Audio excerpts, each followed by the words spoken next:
Hello प्यारे बच्चों, नमस्कार। क्या हाल चाल आप सभी लोगों का आरडी क्लासेज के यूट्यूब चैनल पर स्वागत है। प्यारे बच्चों, मैं आज आप लोगों को केमिस्ट्री के फर्स्ट पार्ट का सभी महत्वपूर्ण प्रश्न बताने वाला हूं, जो कि आपके यूपी बोर्ड 2026 के लिए ज़्यादा महत्वपूर्ण हो। और इसी से आप लोगों को हर एक चैप्टर बाई चैप्टर में से 5 या 6 प्रश्न रहेंगे। उसी हर चैप्टर में से 5 और 6 प्रश्न पढ़ लेंगे तो आपकी यूपी बोर्ड 2026 के लिए प्रिपरेशन बहुत टॉप 10 की हो जाएगी। आप बात को समझिए प्यारे बच्चों, हमारा लेक्चर ज्यादा समय का नहीं रहता है, कम समय में ही अधिक जानकारी मैं दे देता हूं, ज्यादा परेशान होने की जरूरत नहीं है प्यारे बच्चों।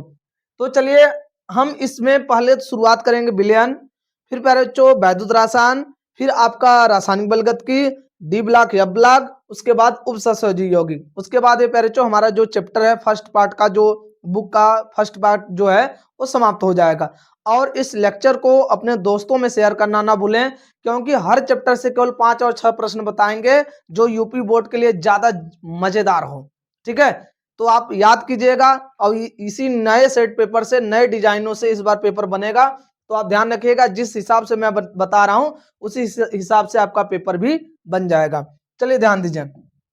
कह रहा है राउल्ट का नियम लिखिए तथा आदर्श एवं अनादर्श विलयन में अंतर स्पष्ट कीजिए।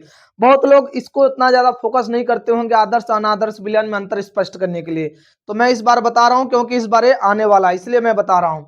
चलिए देखिए बच्चों, राउल्ट का नियम क्या है इसके बारे में समझते हैं। राउल्ट का नियम क्या है, जैसे मान लीजिए कोई विलयन है, ठीक है। इस विलयन को बनने के लिए इसमें पदार्थ मिलाए गए होंगे। भाई विलयन तब बना होगा जब इसमें 2 या 2 से अधिक पदार्थ इस तरह से मिले होंगे, वाष्पित हो रहे हैं, तो ये वाष्प दाब लगाएंगे। तो जो इसमें पदार्थ है, ठीक है, जो इसमें 2 पदार्थ ए और बी है, तो इनका जो वाष्प दाब होगा इनकी मात्रा पर डिपेंड करेगा। जिसकी जितनी मात्रा होगी उतना उसका वाष्प दाब होगा। मेरे बच्चों, जो ज्यादा होगा वाष्प दाब ज्यादा होगा। तो यही ये बता रहा है राउल्ट के नियम के अनुसार किसी विलयन में उपस्थित प्रत्येक घटक का वाष्प दाब, जैसे इसमें 2 वाष्प दाब है, प्रत्येक 2 पदार्थ हैं, तो प्रत्येक घटक का वाष्प दाब उसके मोल अंश के समानुपाती होता है। मोल अंश मतलब इस पदार्थ के जो मात्रा होगी वही होता है मोल अंश। इन दोनों की जो वाष्प दाब होगा, इन दोनों का जो वाष्प दाब होगा वो किस पे डिपेंड करेगा, इनकी मात्रा पर, अर्थात इनके मोल अंश पर। ठीक है, मतलब हम इस चीज को ऐसे समझ सकते हैं, लिख सकते हैं पी ए बराबर P A naught X A, फिर पी बी बराबर P B naught X B, ठीक है, या पी टोटल बराबर P A plus P B. याद रखिएगा। तो जो इसका वाष्प दाब होगा, ये जो जैसे ए का जो वाष्प दाब होगा इसके मोल अंश के समानुपाती, प्रोपोर्शनल एक्स ए। बी का जो वाष्प दाब होगा वह P B proportional X B. तो जिसका वाष्प दाब होगा उसी के मोल अंश के समानुपाती होगा। बात समझ में आया प्यारे बच्चों? तो याद रखिएगा इसके मोल अंश के क्या है, समानुपाती होता है। ये परिभाषा हो गया। किसी विलयन के, राउल्ट के नियम के अनुसार किसी विलयन में उपस्थित प्रत्येक घटक का वाष्प दाब उसके मोल अंश के समानुपाती होता। आप प्यारे बच्चों इस चीज को अच्छे से याद कर लीजिए, लिख लीजिए और इसको भूलिएगा नहीं। समझ रहे हैं ना? तो प्यारे बच्चों आप लोग इतने का स्क्रीनशॉट ले लीजिए। उसके बाद फिर मैं अगले पॉइंट पर आदर्श और अनादर्श विलयन में अंतर समझाता हूं। ठीक, चलिए। इसके नाम से ही पता चल रहा है प्यारे बच्चों आदर्श और अनादर्श विलयन क्या है। आदर्श जो नियम का पालन करते, किसके नियम का, राउल्ट के नियम का। तो जो आदर्श विलयन होता है राउल्ट के नियम का पालन करता है, अनादर्श इसका उल्टा पालन नहीं करता। ठीक, फिर बताइए इसके लिए डेल्टा एच मैक्स 0 होता है, क्योंकि इसमें एंथैल्पी परिवर्तन नहीं होता है। भाई आदर्श है तो उसमें कुछ कमियां ही नहीं होंगी, तो कोई परिवर्तन ही नहीं होगा, इसलिए इनके डेल्टा एच का मान 0 होता है। इनके डेल्टा एच का जो मान होता है वो 0 नहीं होता। इनके जो आयतन में परिवर्तन होता है वो 0 होता है। इनके आयतन में कोई परिवर्तन नहीं होता, लेकिन इनके आयतन में परिवर्तन होता है। देखिए ये 0 है, वो नहीं 0 है। आगे इसमें जैसे मान लीजिए किसी विलयन में 2 पदार्थ इस तरह से आप डाले हैं, ए और बी मिलाए हुए हैं, तो ए और ए के अणु के बीच में जो आकर्षण होगा और बी के बीच में जो आकर्षण होगा और इन दोनों के बीच में जो आकर्षण होगा वो सब बराबर होगा। लेकिन ऐसा इसमें नहीं होता, आकर्षण असमान होता है, इसमें आकर्षण बराबर नहीं होता। फिर आगे जैसे अनादर्श मतलब आदर्श विलयन की एग्जांपल क्या है, बेंजीन टॉलुइन बोल सकते हैं। अनादर्श विलयन की एग्जांपल एल्कोहल वाटर बोल सकते हैं। ठीक है, तो बेंजीन और टॉलुइन के मिश्रण जो होते हैं वो आदर्श विलयन कहलाते हैं। एल्कोहल और जल के जो मिश्रण होते हैं अनादर्श विलयन कहलाते हैं। बच्चों इन सभी अंतर को याद रखिएगा, क्योंकि ये प्रश्न कम से कम आप लोगों को 4 से 5 नंबर देकर जाएगा। उम्मीद है कि आप लोग हमारी बातों को ध्यान से समझ रहे होंगे, याद कर रहे होंगे और लिख रहे होंगे। प्यारे बच्चों बस इतना ही आप लोग हमारे इस लेक्चर को देख लेंगे तो फर्स्ट बुक पढ़ने की कोई जरूरत नहीं है। जितना मैं लेक्चर में बताया हूं बस उतना ही फर्स्ट बुक से आपको पढ़ना है, इससे ज्यादा आपको पढ़ने की जरूरत नहीं है प्यारे बच्चों। ठीक है, तो आप लोग इतने का स्क्रीनशॉट लेना ना भूलें। चलिए अब आगे चलते हैं बच्चों अगले पॉइंट पर। अगला पॉइंट क्या है बच्चों, क्वथनांक में उन्नयन या हिमांक में औनमन।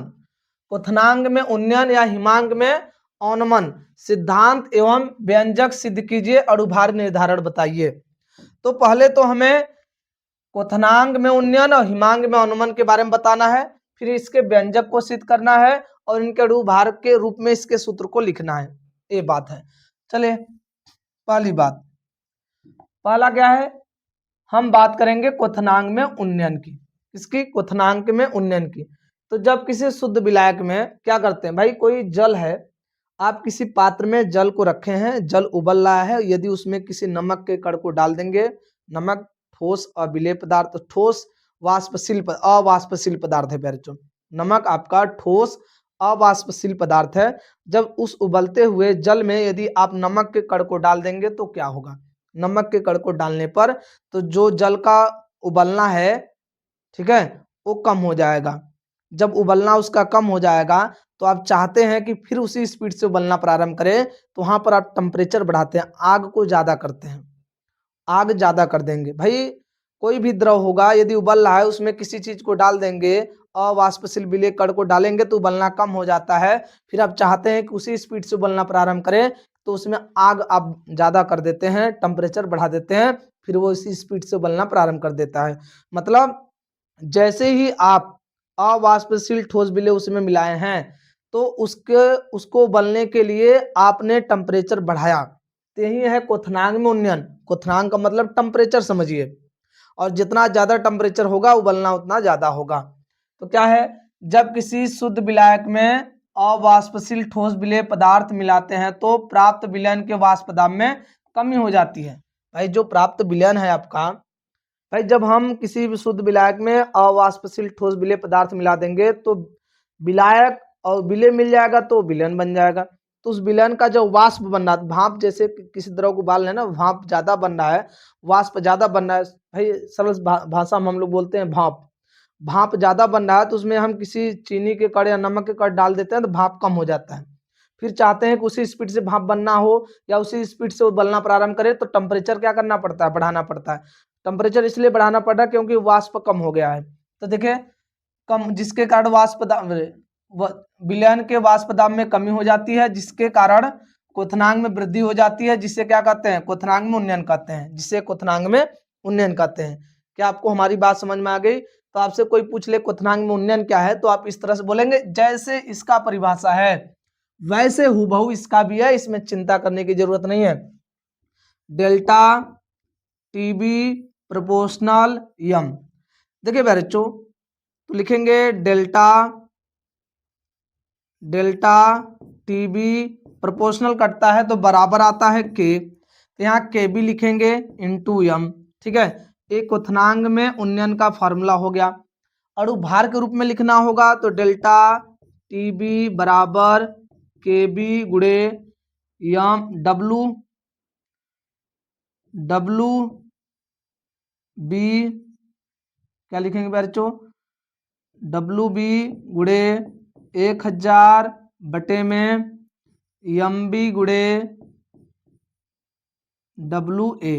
हमें एम बी निकालना है तो एम बी को यहाँ भेज देंगे, डेल्टा टी बी को वहाँ, फार्मूला हो जाएगा एम बी बराबर के बी गुणे डब्लू बी गुणे 1000 बटे में पहले बच्चों क्या हो जाएगा, डेल्टा टी बी गुणे डब्लू ए। ये हो गया पहले बच्चों आपके अणुभार के रूप में फार्मूला, विलेय के अणुभार ज्ञात करने के रूप में फार्मूला हो गया। याद रखिएगा इस फार्मूले को, परिभाषा को भूलिएगा नहीं।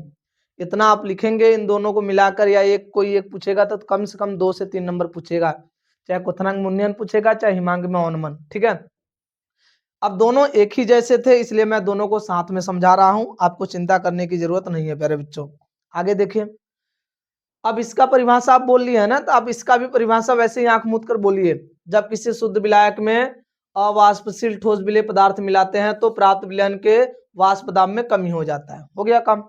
अब बताइए कमी, हिमांक का मतलब हो, हिमांक में अवनमन, अवनमन मतलब कमी, तो बच्चों वाष्प दाब में कमी हो जाता है जिसके कारण हिमांक में कमी हो जाता है। वहां क्वथनांक में उन्नयन था मतलब वृद्धि, इसलिए हम उस वहां पर क्या लिखे हैं, जिसके कारण क्वथनांक में वृद्धि हो जाता है। लेकिन यहाँ पर क्या लिखेंगे, जिसके कारण हिमांक में कमी हो जाता है, जिसे हिमांक में अवनमन कहते हैं। हो गया, जो हेडिंग वही परिभाषा, जिसके कारण हिमांक में क्या हो जाता है, कमी हो जाता है। परिभाषा याद हो जाएगा आप सभी लोगों को, एक परिभाषा याद कर लेंगे प्यारे बच्चों तो दूसरा परिभाषा ऑटोमेटिक आपको याद हो जाएगा, आपको चिंता करने की जरूरत नहीं है।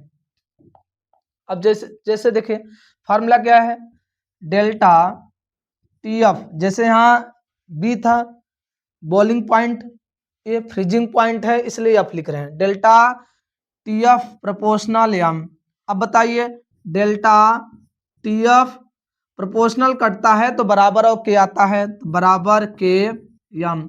अब बताइए एम क्या होगा, लिखेंगे डेल्टा टी एफ, क्या लिखेंगे बच्चों, डेल्टा टी एफ बराबर यहाँ के एफ आएगा बच्चों, तो के एफ एम का वैल्यू क्या लिखेंगे बच्चों, एम का वैल्यू लिखेंगे डब्ल्यू बी गुड़े 1000 बटे में एम बी गुड़े डब्ल्यू ए।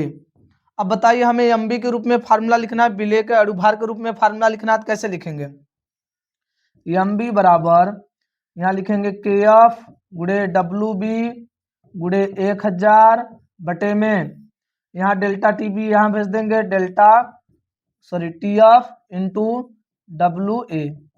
याद रखिएगा ये फार्मूला हो गया। इस फार्मूले को चाहे तो हम इस तरह से और इधर करके मैं लिख दे रहा हूं, एम बी बराबर के एफ गुड़े डब्ल्यू बी गुड़े 1000 बटे में डेल्टा टी एफ गुड़े डब्ल्यू ए। याद रखिएगा फार्मूले को भूलिएगा नहीं।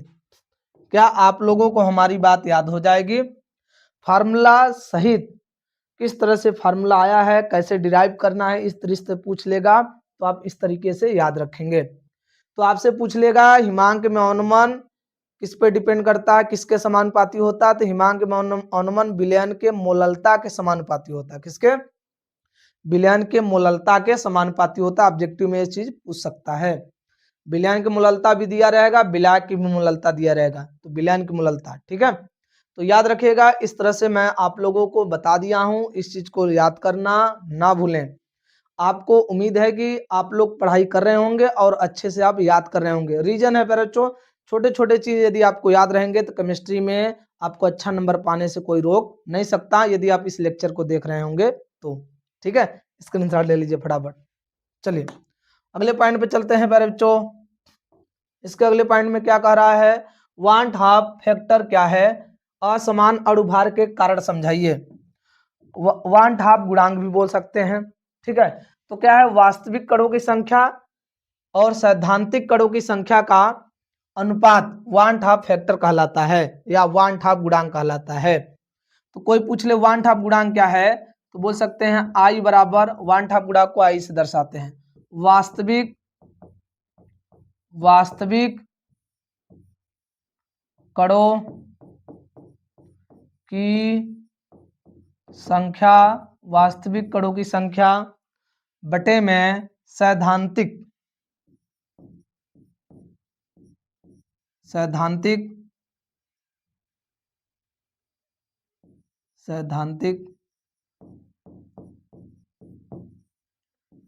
कणों की संख्या।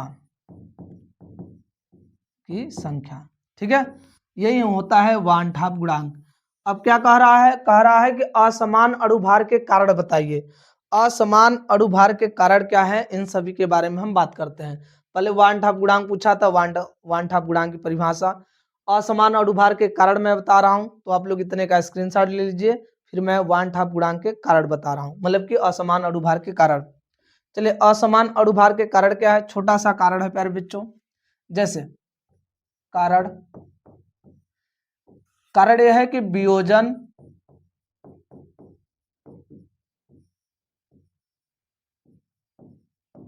वियोजन पदार्थ के लिए I इज ग्रेटर देन 1, मतलब I का मान लो वन ठाप गुणांक का मान 1 से ज्यादा होता है। कैसे, जैसे NaCl है, NaCl को आयनित करेंगे, मिलाएंगे किसी विलयन में या किसी विलयन में घोलेंगे तो Na प्लस में टूटता है और Cl माइनस में टूटता है। तो अब बताइए वन ठाप गुणांक क्या होता है, वियोजन के बाद कणों की संख्या बोल सकते हैं। तो वास्तविक कणों की संख्या कितनी है इसके अंदर, 2, और सैद्धांतिक पहले कितना है, 1, तो कितना आ रहा है, 2। तो यहाँ पर देख रहे हैं NaCl के कितने कण आ रहे हैं, 2। तो वन ठाप गुणांक पहले आपको दिख रहा है NaCl, लेकिन वहां पर आ कितना आ रहा है, 2।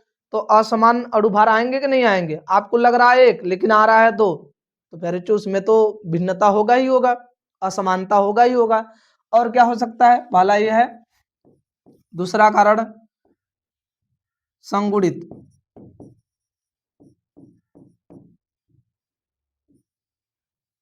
या संगुणन बोल सकते हैं। संगुणन किस तरह से इसका कारण है, ध्यान दीजिए। संगुणन के लिए, संगुणन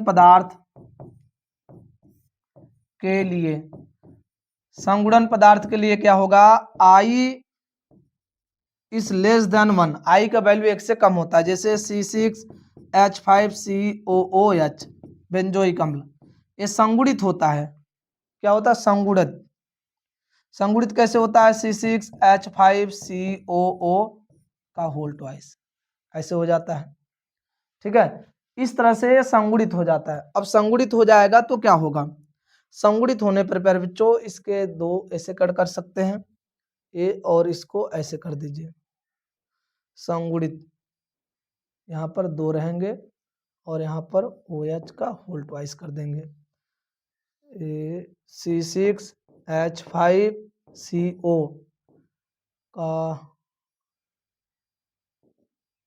होल ट्वाइस, CO का ना, OH। ठीक है, इस तरह से संगुणित हो जाते हैं। तो बताइए वन ठाप गुणांक का मान कितना हो जाएगा, पहले कितना है भाई, वियोजन के बाद इसके आगे देखिए 1 लिखा है, और वियोजन से पहले कितना है, 2, तो वन ठाप गुणांक का वैल्यू 0.5, 1 से कम आ रहा है कि नहीं, इसमें 1 से ज्यादा आ रहा है, हो दिख रहा है 2, आ रहा है 0.5, इसका मतलब जो दिख रहा है वो नहीं हो रहा है, तो असमानता दिख रहा है कि नहीं। तो इनके असमानता के यही कारण है। तो आपसे कोई पूछ ले इनके कारण बताइए असमानता के, तो यही असमानता के कारण आप बता देंगे अणुभार के। ठीक है, तो बच्चों ये विलयन के सभी प्रश्न थे। अब मैं अगले पॉइंट पर बताने वाला हूं वैद्युत रसायन के चैप्टर के जो महत्वपूर्ण प्रश्न हैं। ठीक है, विलयन में बस इतना ही पढ़ना, इससे ज्यादा आपको पढ़ने की जरूरत नहीं है। ठीक है, स्क्रीनशॉट ले लीजिए प्यारे बच्चों।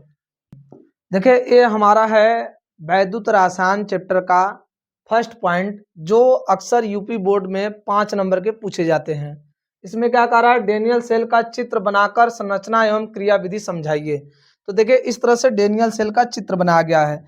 डेनियल सेल में, पहले डेनियल सेल होता है क्या, पहले समझ लीजिए। डेनियल सेल यह एक प्रकार का ऐसा सेल है जो रासायनिक ऊर्जा को विद्युत ऊर्जा में परिवर्तित करता है। तो आपसे पूछ लिया जाएगा कि डेनियल सेल क्या है, तो बोलेंगे डेनियल सेल रासायनिक ऊर्जा को विद्युत ऊर्जा में परिवर्तित करता है।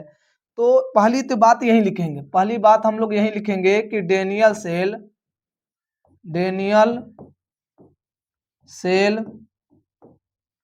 रासायनिक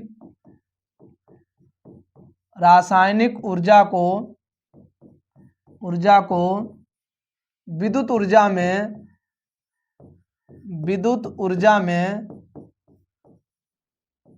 बदलता है, रासायनिक ऊर्जा को विद्युत ऊर्जा में बदलता है।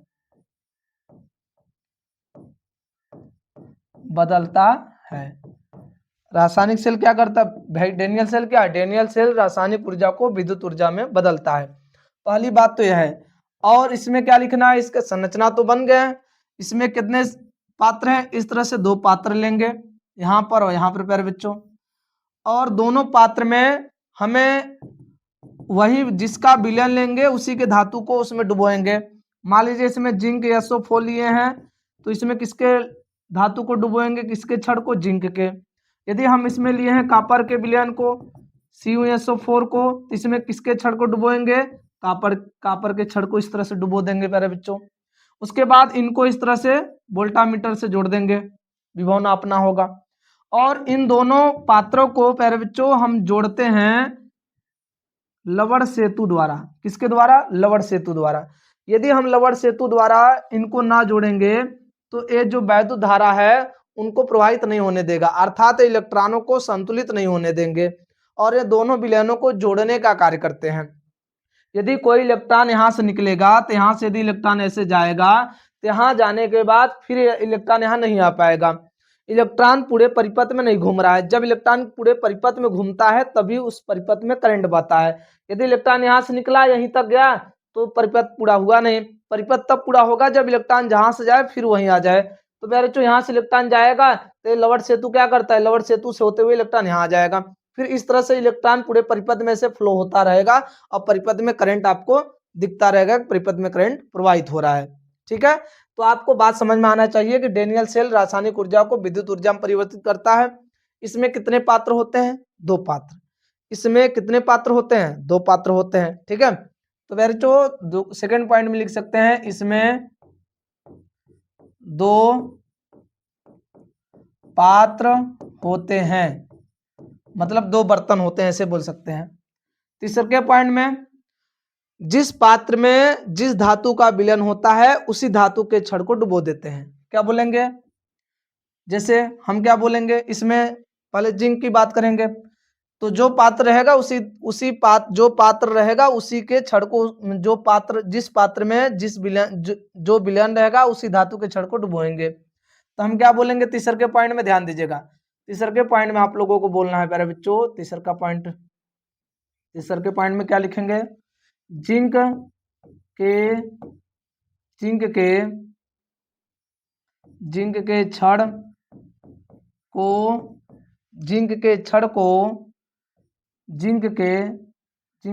को ZnSO4 के विलयन में डुबोते हैं। जो धातु रहेगा उसी का विलयन होना चाहिए। देखिए जिंक के छड़ को ZnSO4 के विलयन में डुबोते हैं। जो जिंक क्या करता है, जिंक विद्युत रासायनिक श्रेणी में ऊपर होता है और कॉपर विद्युत रासायनिक श्रेणी में नीचे होता है, तो इसकी क्रियाशीलता ज्यादा होगी, इसकी क्रियाशीलता कम होगी।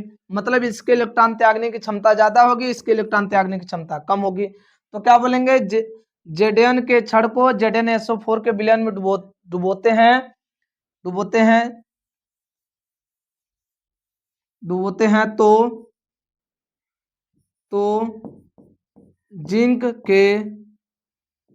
जिंक डुबोते हैं तो जिंक, यहाँ हटा दीजिए इसे, जिंक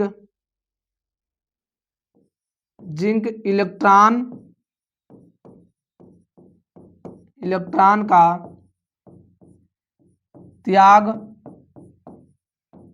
करता है, इलेक्ट्रॉन का त्याग करता है, जिसके कारण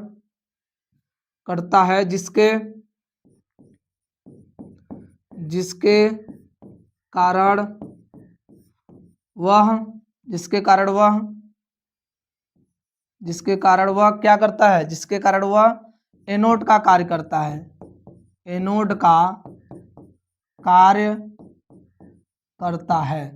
ठीक है, क्रियाविधि में यही आपको लिखना है प्यारे बच्चों। चौथे पॉइंट में क्या लिखेंगे, अब हम कॉपर की बात करेंगे। बोलेंगे कॉपर के छड़ को CuSO4 के विलयन में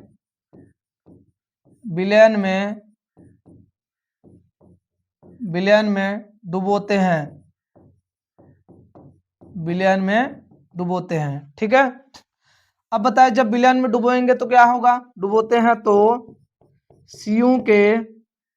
Cu क्या करता है, जो जिंक का कॉपर का क्षण है वो क्या करेगा, Cu लिखेंगे, Cu इलेक्ट्रॉन का ग्रहण करता है। भाई इसकी क्रियाशीलता कम है तो इलेक्ट्रॉन देगा नहीं, तो जब जिंक दे रहा है तो ग्रहण कर लेगा। तो कॉपर इलेक्ट्रॉन का ग्रहण करता है, जिसके कारण वो किसका कार्य करेगा, जिसके कारण वह कैथोड का कार्य करता है। ठीक है, कैथोड का कार्य करता है। पांचवें पॉइंट में हम लवण सेतु के बारे में बात करेंगे। पांचवें पॉइंट में हम किसकी बात करेंगे, लवण सेतु का। लवण सेतु क्या कर रहा है, तो हम लोग बोलेंगे इन दोनों पात्रों को जोड़ने के लिए लवण सेतु का प्रयोग करते हैं, जो विलयनों को या जो इलेक्ट्रॉन को पूरे परिपथ में प्रवाहित होने देता है और ये विलयनों को क्या करता है, संतुलित करता रहता है। क्या बोलेंगे, इन पात्रों को जोड़ने के लिए लवण सेतु का प्रयोग करते हैं। लवण सेतु का प्रयोग करते हैं जो क्या करते हैं, जो इलेक्ट्रॉन को पूरे परिपथ में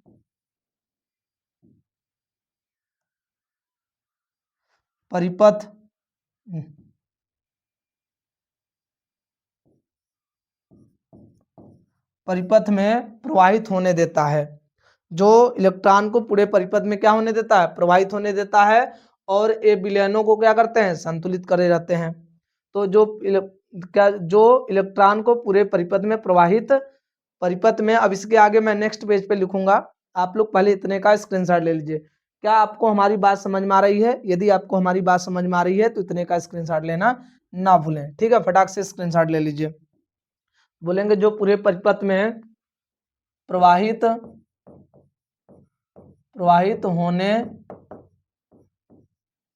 होने देता है, जो प्रवाहित होने देता है। अब बच्चों जब ये प्रवाहित होने देगा तो क्या होगा भाई, पूरे परिपथ में जब प्रवाहित होगा तो इस तरह से प्रवाहित होने देता है, इस तरह से सेल में धारा प्रवाहित होने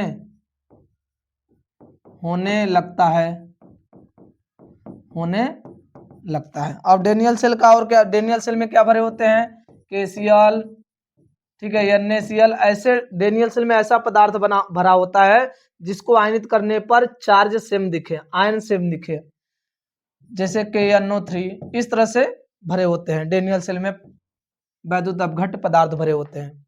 ठीक है, अब आगे क्या है, इनके कैथोड एनोड की अपक्रिया लिखेंगे। एनोड का कार्य कौन कर रहा है, जिंक क्या करेगा, इलेक्ट्रॉन का त्याग करेगा और Zn2+ बना लेगा और 2 इलेक्ट्रॉन इस तरह से बाहर निकाल लेगा और Zn2+ बना के विलयन में चला जाएगा, एक सॉलिड अवस्था में रहेगा क्षण। फिर कैथोड की बात करेंगे, कैथोड का कार्य कौन कर रहा है, Cu2+।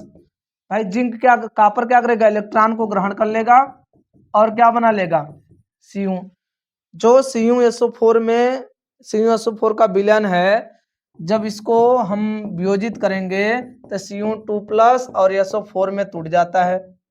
तो ये जो SO4 आपको मिल रहे हैं दोनों पात्र में ज्यादा, यही SO4 को डेनियल सेल में जो आपके लवण सेतु में भरे होते हैं वैद्युत अपघट्य पदार्थ, वही इनको आयनित, जो ये आयन है इन्हीं को संतुलित करने का कार्य करेंगे। तो बच्चों जो कॉपर के विलयन, जो कॉपर का जो पात्र था उसमें CuSO4 का विलयन भरा था, तो CuSO4 के विलयन को जब वियोजित करेंगे Cu2+ में टूटता है। तो यही Cu2+ क्या करता है, जिंक जो इलेक्ट्रॉन त्यागता है वही इसको ये ग्रहण कर लेता है और ये कौन सी अवस्था में आ जाता है, ठोस अवस्था में आ जाता है और जाके इलेक्ट्रोड पर एकत्रित होने लगता है। जो जिंक का छड़ रहेगा उसी पे कॉपर का जो छड़ रहेगा उसी पे जाके चिपकने लगेगा। ठीक है, तो याद रखिए प्यारे बच्चों। और इन दोनों को हम यदि जोड़ते हैं, कुल अपक्रिया लिखेंगे तो इलेक्ट्रॉन इलेक्ट्रॉन कैंसिल हो जाएगा, तो क्या बचेगा, जेडयान सॉलिड अवस्था में प्लस Cu2 प्लस एक्वस विलयन में फॉर्मेशन जेडयान 2 प्लस एक्वस विलयन में प्लस सॉलिड। तो याद रखिएगा प्यारे बच्चों कि इस तरह से डेनियल सेल की क्रिया विधि लिखनी है, जैसे मैं समझाया हूं उतना ही लिखना है और इनकी ऐसे अभिक्रिया लिख देनी है। इतना आप लिख देंगे तो आपको प्यारे बच्चों 5 नंबर मिलेगा। आपको परेशान होने की जरूरत नहीं है, चित्र बना के क्रिया विधि लिखते ध्यान दीजिए। इस पॉइंट में क्या कह रहा है प्यारे बच्चों कि नरनष्ट समीकरण लिखिए। ठीक है, और नरनष्ट समीकरण को सिद्ध कीजिए, दोनों बात बोला है, नरनष्ट समीकरण तथा सिद्ध कीजिए। तो प्यारे बच्चों ये यूपी बोर्ड का एक ऐसा प्रश्न है इकलौता कि जो नरनष्ट समीकरण को सिद्ध करने के लिए पहली बार पूछा जाएगा 2026 में। याद रखिएगा हमारी बात, ठीक है। 2026 में यूपी बोर्ड के एग्जाम में पहली बार प्रश्न आएगा नरनष्ट समीकरण को सिद्ध कीजिए। वैसे तो इसके पहले प्रश्न आ रहे थे नरनष्ट समीकरण को लिखिए, लेकिन यहाँ पर सिद्ध करने के लिए बोलेगा। ये कम से कम आपको 5 नंबर का प्रश्न देगा। तो पहले तो हम बात करेंगे प्यारे बच्चों नरनष्ट समीकरण क्या होता है। तो देखिए नरनष्ट समीकरण क्या लिखना है, नरनष्ट समीकरण होता है सेल के विद्युत वाहक बल और तथा विलयन के सांद्रता के मध्य संबंध को दर्शाने वाली समीकरण को नरनष्ट समीकरण कहते हैं। आपसे कोई पूछ ले नरनष्ट समीकरण क्या है, तो बोलेंगे सेल के विद्युत वाहक बल तथा विलयन के सांद्रता के मध्य संबंध दर्शाने वाले समीकरण को नरनष्ट समीकरण कहते हैं। इसकी उत्पत्ति कैसी हुई है, इसको सिद्ध कैसे करना है, तो चलिए ध्यान से देखिए प्यारे बच्चों। देखिए प्यारे बच्चों, देखिए गिब्स मुक्त ऊर्जा तथा सेल के विद्युत वाहक बल में संबंध। प्यारे बच्चों ये जो संबंध है आप क्लास 11th के उष्मागतिकी चैप्टर पढ़ेंगे तो उसमें आपको ये मिल जाएगा। ठीक है, तो चलिए ध्यान दीजिए संबंध क्या होगा, डेल्टा जी बराबर माइनस यान एफ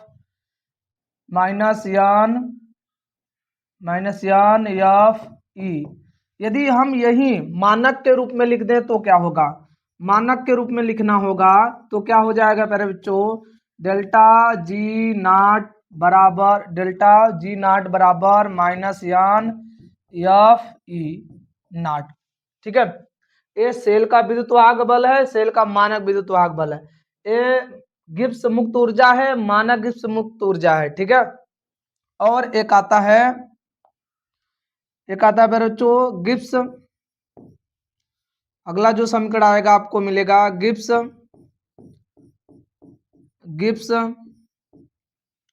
मुक्त ऊर्जा तथा अभिक्रिया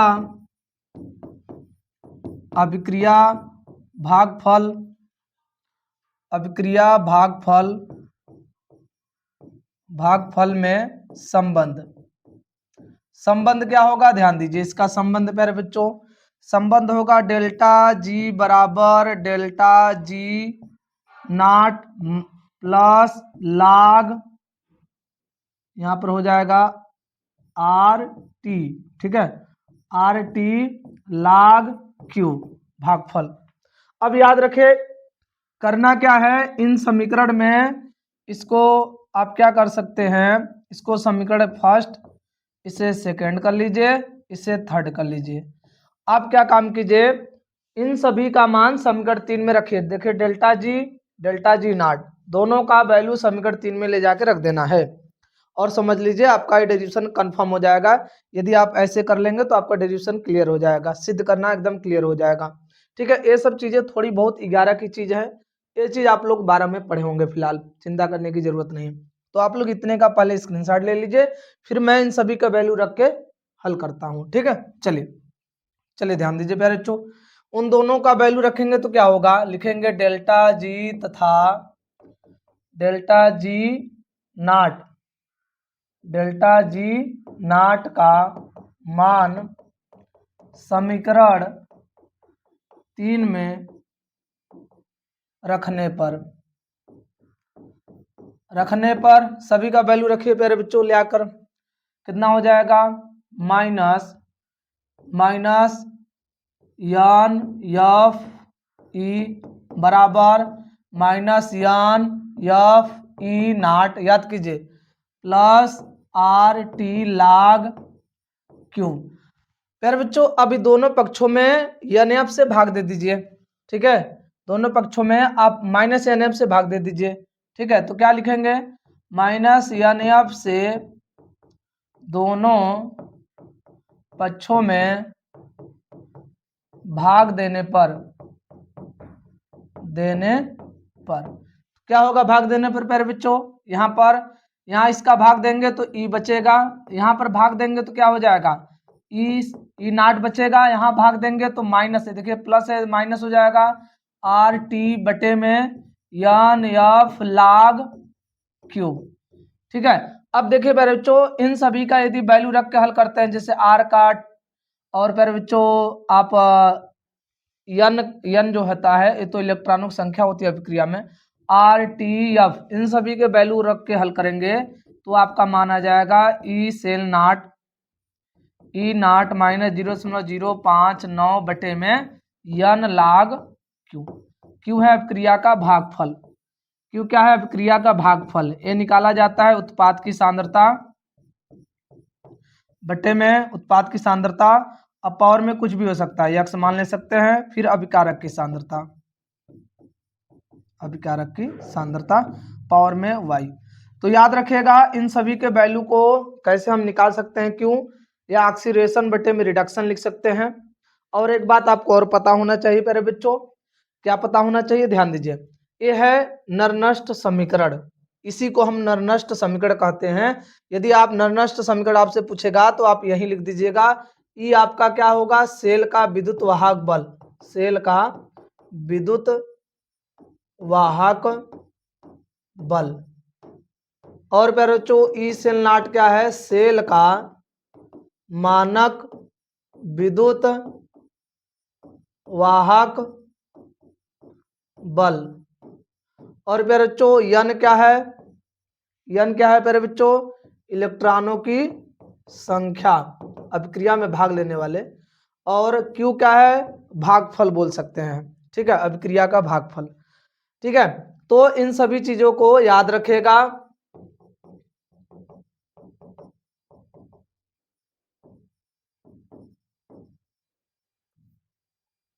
भागफल,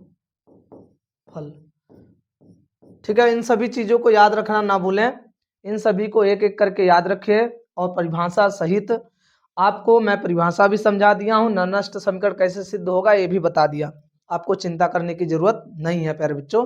पहले आप लोग इतने का स्क्रीनशॉट ले लीजिए फटाक से। चलिए, उम्मीद है कि आप लोग इतने का स्क्रीनशॉट ले लिए होंगे। चलते हैं अगले पॉइंट पर। इस पॉइंट पे क्या कह रहा है प्यारे बच्चों, इस पॉइंट पे कह रहा है ईएमएफ मतलब सेल का विद्युत वाहक बल तथा गिब्स मुक्त ऊर्जा में संबंध स्थापित कीजिए। मानक के रूप में लिख दीजिएगा, क्या होगा, डेल्टा जी नॉट बराबर minus N F E cell naught लिख सकते हैं या ई नॉट लिख सकते हैं, ठीक है। यही है संबंध, डेल्टा जी नॉट है गिब्स मुक्त ऊर्जा, मानक गिब्स मुक्त ऊर्जा लिख सकते हैं। ई सेल नॉट क्या है या ई नॉट क्या है, मानक सेल का मानक विद्युत वाहक बल। और यन क्या है, इलेक्ट्रॉनों की संख्या। एफ क्या है, फैराड, ये कितना होता है 96,500 कूलम, 1 फैराड बराबर, ठीक है। अब याद रखिएगा इसको मानक गिब्स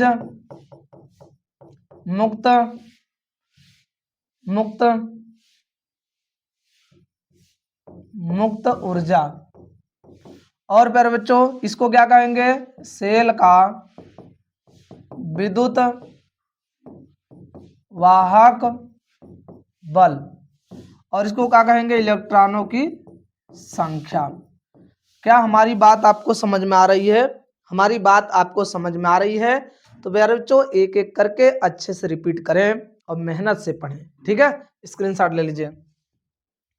प्यारे बच्चों मैं आपसे बार बार कहूंगा मैं इस लेक्चर को पढ़ाने के बाद यदि आप लोग हमारे इस वीडियो को देख लेंगे, गारंटी के साथ मैं कह रहा हूं कि आपके फर्स्ट बुक की जितने भी महत्वपूर्ण प्रश्न होंगे इनसे आपको मैच कर जाएंगे, और इतना ही पढ़ लेंगे तो आपके यूपी बोर्ड 2026 एकदम बेहतर जाएगा। याद रखिएगा हमारी बात, तो इस लेक्चर को देखना ना भूलें। ठीक है, चलिए ध्यान दीजिए। इस प्रश्न में क्या कह रहा है? इस प्रश्न में कह रहा है फैराडे के विद्युत अपघटन के नियम लिखिए व समझाइए। फैराडे के विद्युत अपघटन नियम क्या है प्यारे बच्चों? फैराडे के विद्युत अपघटन दो नियम है। ठीक है, विद्युत अपघटन का मतलब ये होता है कि जैसे ये कोई वैद्युत अपघट है, इस वैद्युत अपघट में विद्युत धारा प्रवाह करने की जो प्रक्रिया होती है, या विद्युत धारा प्रवाहित कर किसी वैद्युत अपघट को वियोजित करने की जो प्रक्रिया होती है, उसी को हम लोग क्या कहते हैं? विद्युत अपघटन। इसमें क्या होगा? पहली बात, जब हम किसी वैद्युत अपघट में धारा प्रवाहित करते हैं तो उसके जो वैद्युत अपघट पदार्थ होते हैं वो विद्युत अपघट जो पदार्थ होते हैं वो आयनित होने लगते हैं। वो आयनित होकर जहां एकत्रित होते हैं वो डिपेंड करेगा उसमें प्रवाहित धारा पर। जितना धारा प्रवाहित करेंगे उतना ज्यादा आयनित होगा, उतना ही जाके वो इसी इलेक्ट्रोड पर इकट्ठा हो जाएगा। तो फैराडे का प्रथम नियम क्या है? ध्यान दीजिए, जब भी आप किसी भी चीज का नियम लिखते हैं, किसी का भी नियम लिखते हैं, तो आप पहले उनके नियम के अनुसार बोल देंगे। जैसे फैराडे के प्रथम नियम के अनुसार, फैराडे के प्रथम नियम के अनुसार विद्युत अपघटन में ये जो प्रक्रिया हो रही है, जो इनका नियम है विद्युत अपघटन में है, विद्युत अपघटन में इलेक्ट्रोड पर एकत्रित पदार्थ की मात्रा मतलब W, पदार्थ की मात्रा Q, इलेक्ट्रोड पर एकत्रित पदार्थ की मात्रा उसमें प्रवाहित आवेश के समानुपाती होता है। देखिए, पदार्थ की मात्रा उसमें प्रवाहित आवेश के समानुपाती होता है। ये है फैराडे के विद्युत अपघटन नियम। ठीक है, तो देखिए W बराबर प्रोपोर्शनल करता है तो बराबर और K आता है, लेकिन यहाँ K जो होता है Z होता है Q।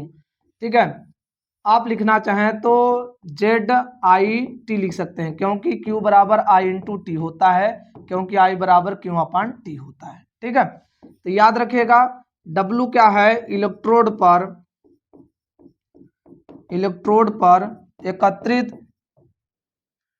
एकत्रित पदार्थ की मात्रा।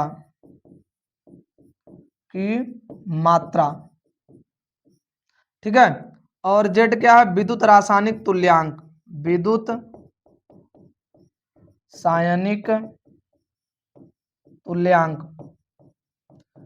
रासायनिक तुल्यांक।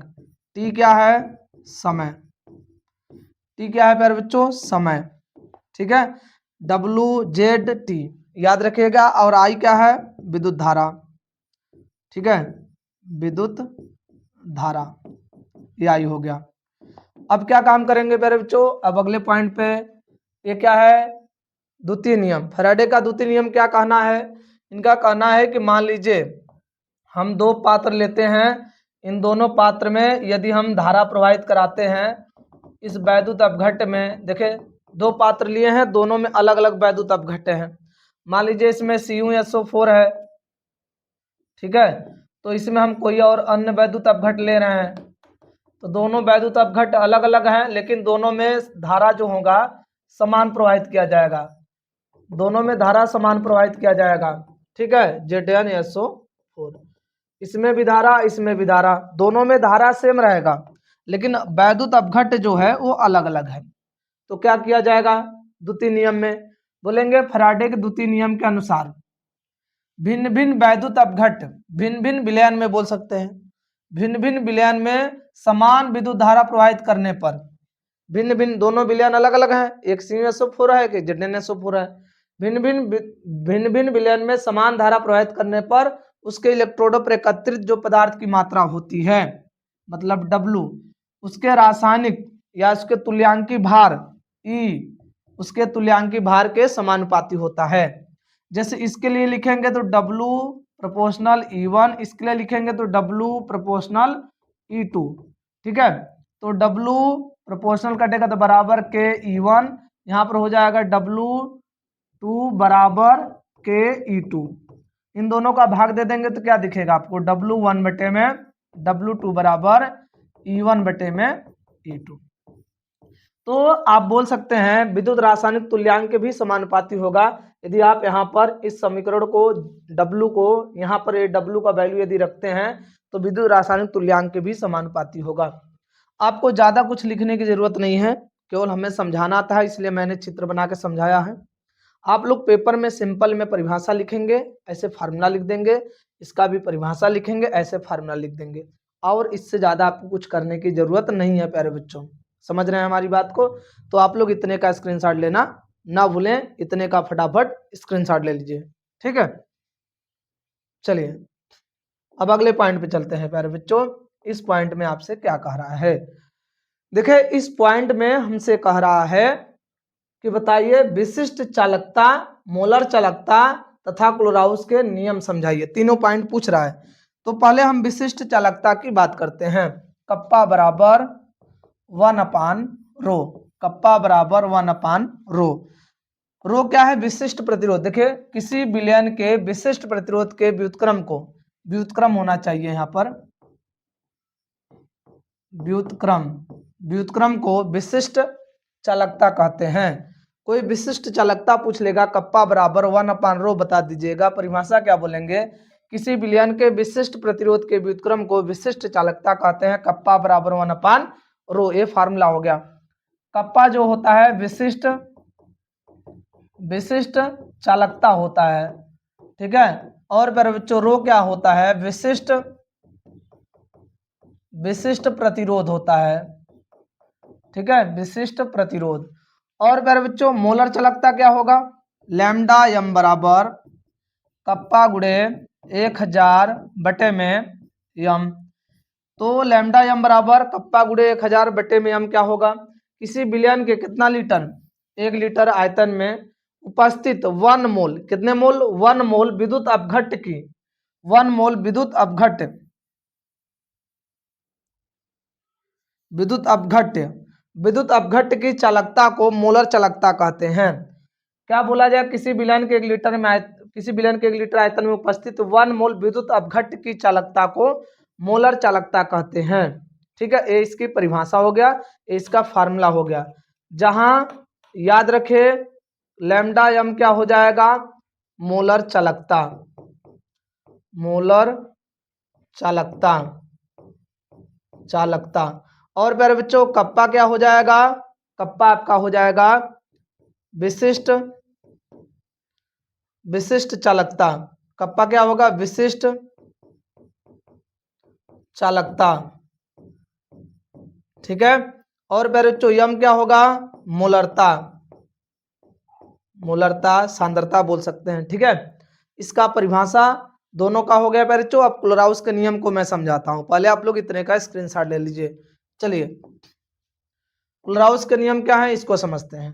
कोई पूछ ले आपसे क्लोराउस का नियम क्या है समझाइए, तो इनका नियम बहुत प्यारा नियम है प्यारे बच्चों क्लोराउस का। लैम्डा इनफाइनाइट यम बराबर लैम्डा इनफाइनाइट यम धनायन, धन धन आयन प्लस लैम्डा इनफाइनाइट यम ऋण आयन, ऋण आयन। लिख सकते हैं यहाँ पर n1, यहाँ पर लिख सकते हैं प्यारे बच्चों इस तरह से n2, ठीक है, n1 n2 करके। ये थोड़ा सही से लिख दिया जाए भाई। याद रखे परिभाषा क्या होगा?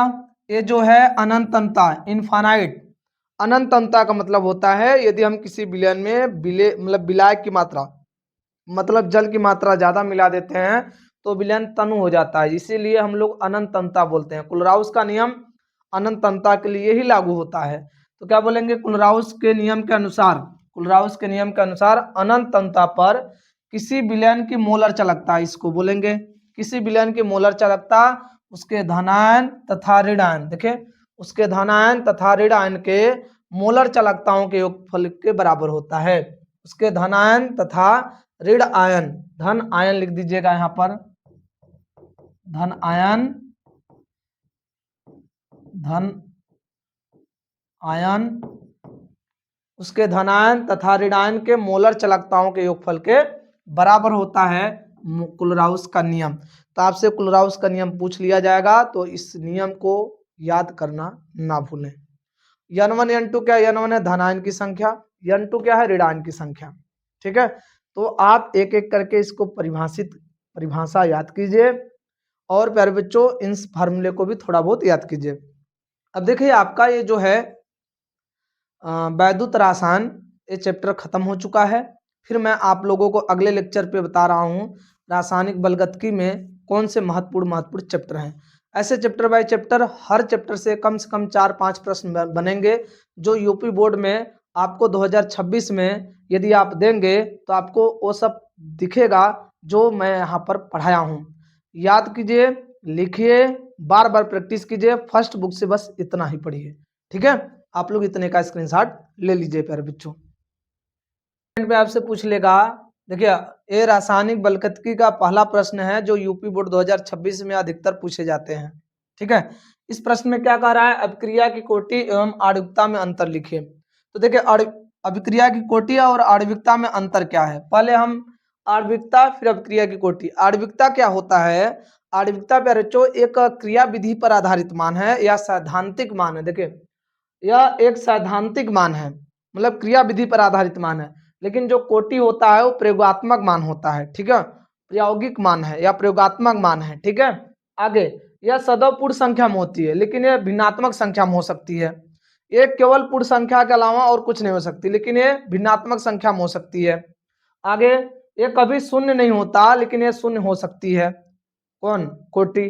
फिर आगे आणविकता या अभिक्रिया में भाग लेने वाले अभिकारकों की संख्या होती है। अभिक्रिया में जितने अणु भाग ले रहे हैं उनके, अभिक्रिया में जितने अभिकारक के अणु भाग ले रहे हैं उन्हीं की संख्या को ही आणविकता कहेंगे। लेकिन कोटि में ऐसा नहीं होता है। कोटि अभिक्रिया के कोटि उन अणुओं की संख्या पर निर्भर करता है जिनकी सांद्रता वेग को निर्धारित करती है। अभिक्रिया के कोटि उन अणुओं की संख्या है अभिक्रिया की कोटि उन अणुओं की संख्या है जिनकी सांद्रता वेग पर निर्धारित करती है। मतलब जिनकी सांद्रता वेग पर निर्भर करेंगी उन्हीं के कणों की संख्या को ही हम आणविक कोटि कहेंगे प्यारे बच्चों।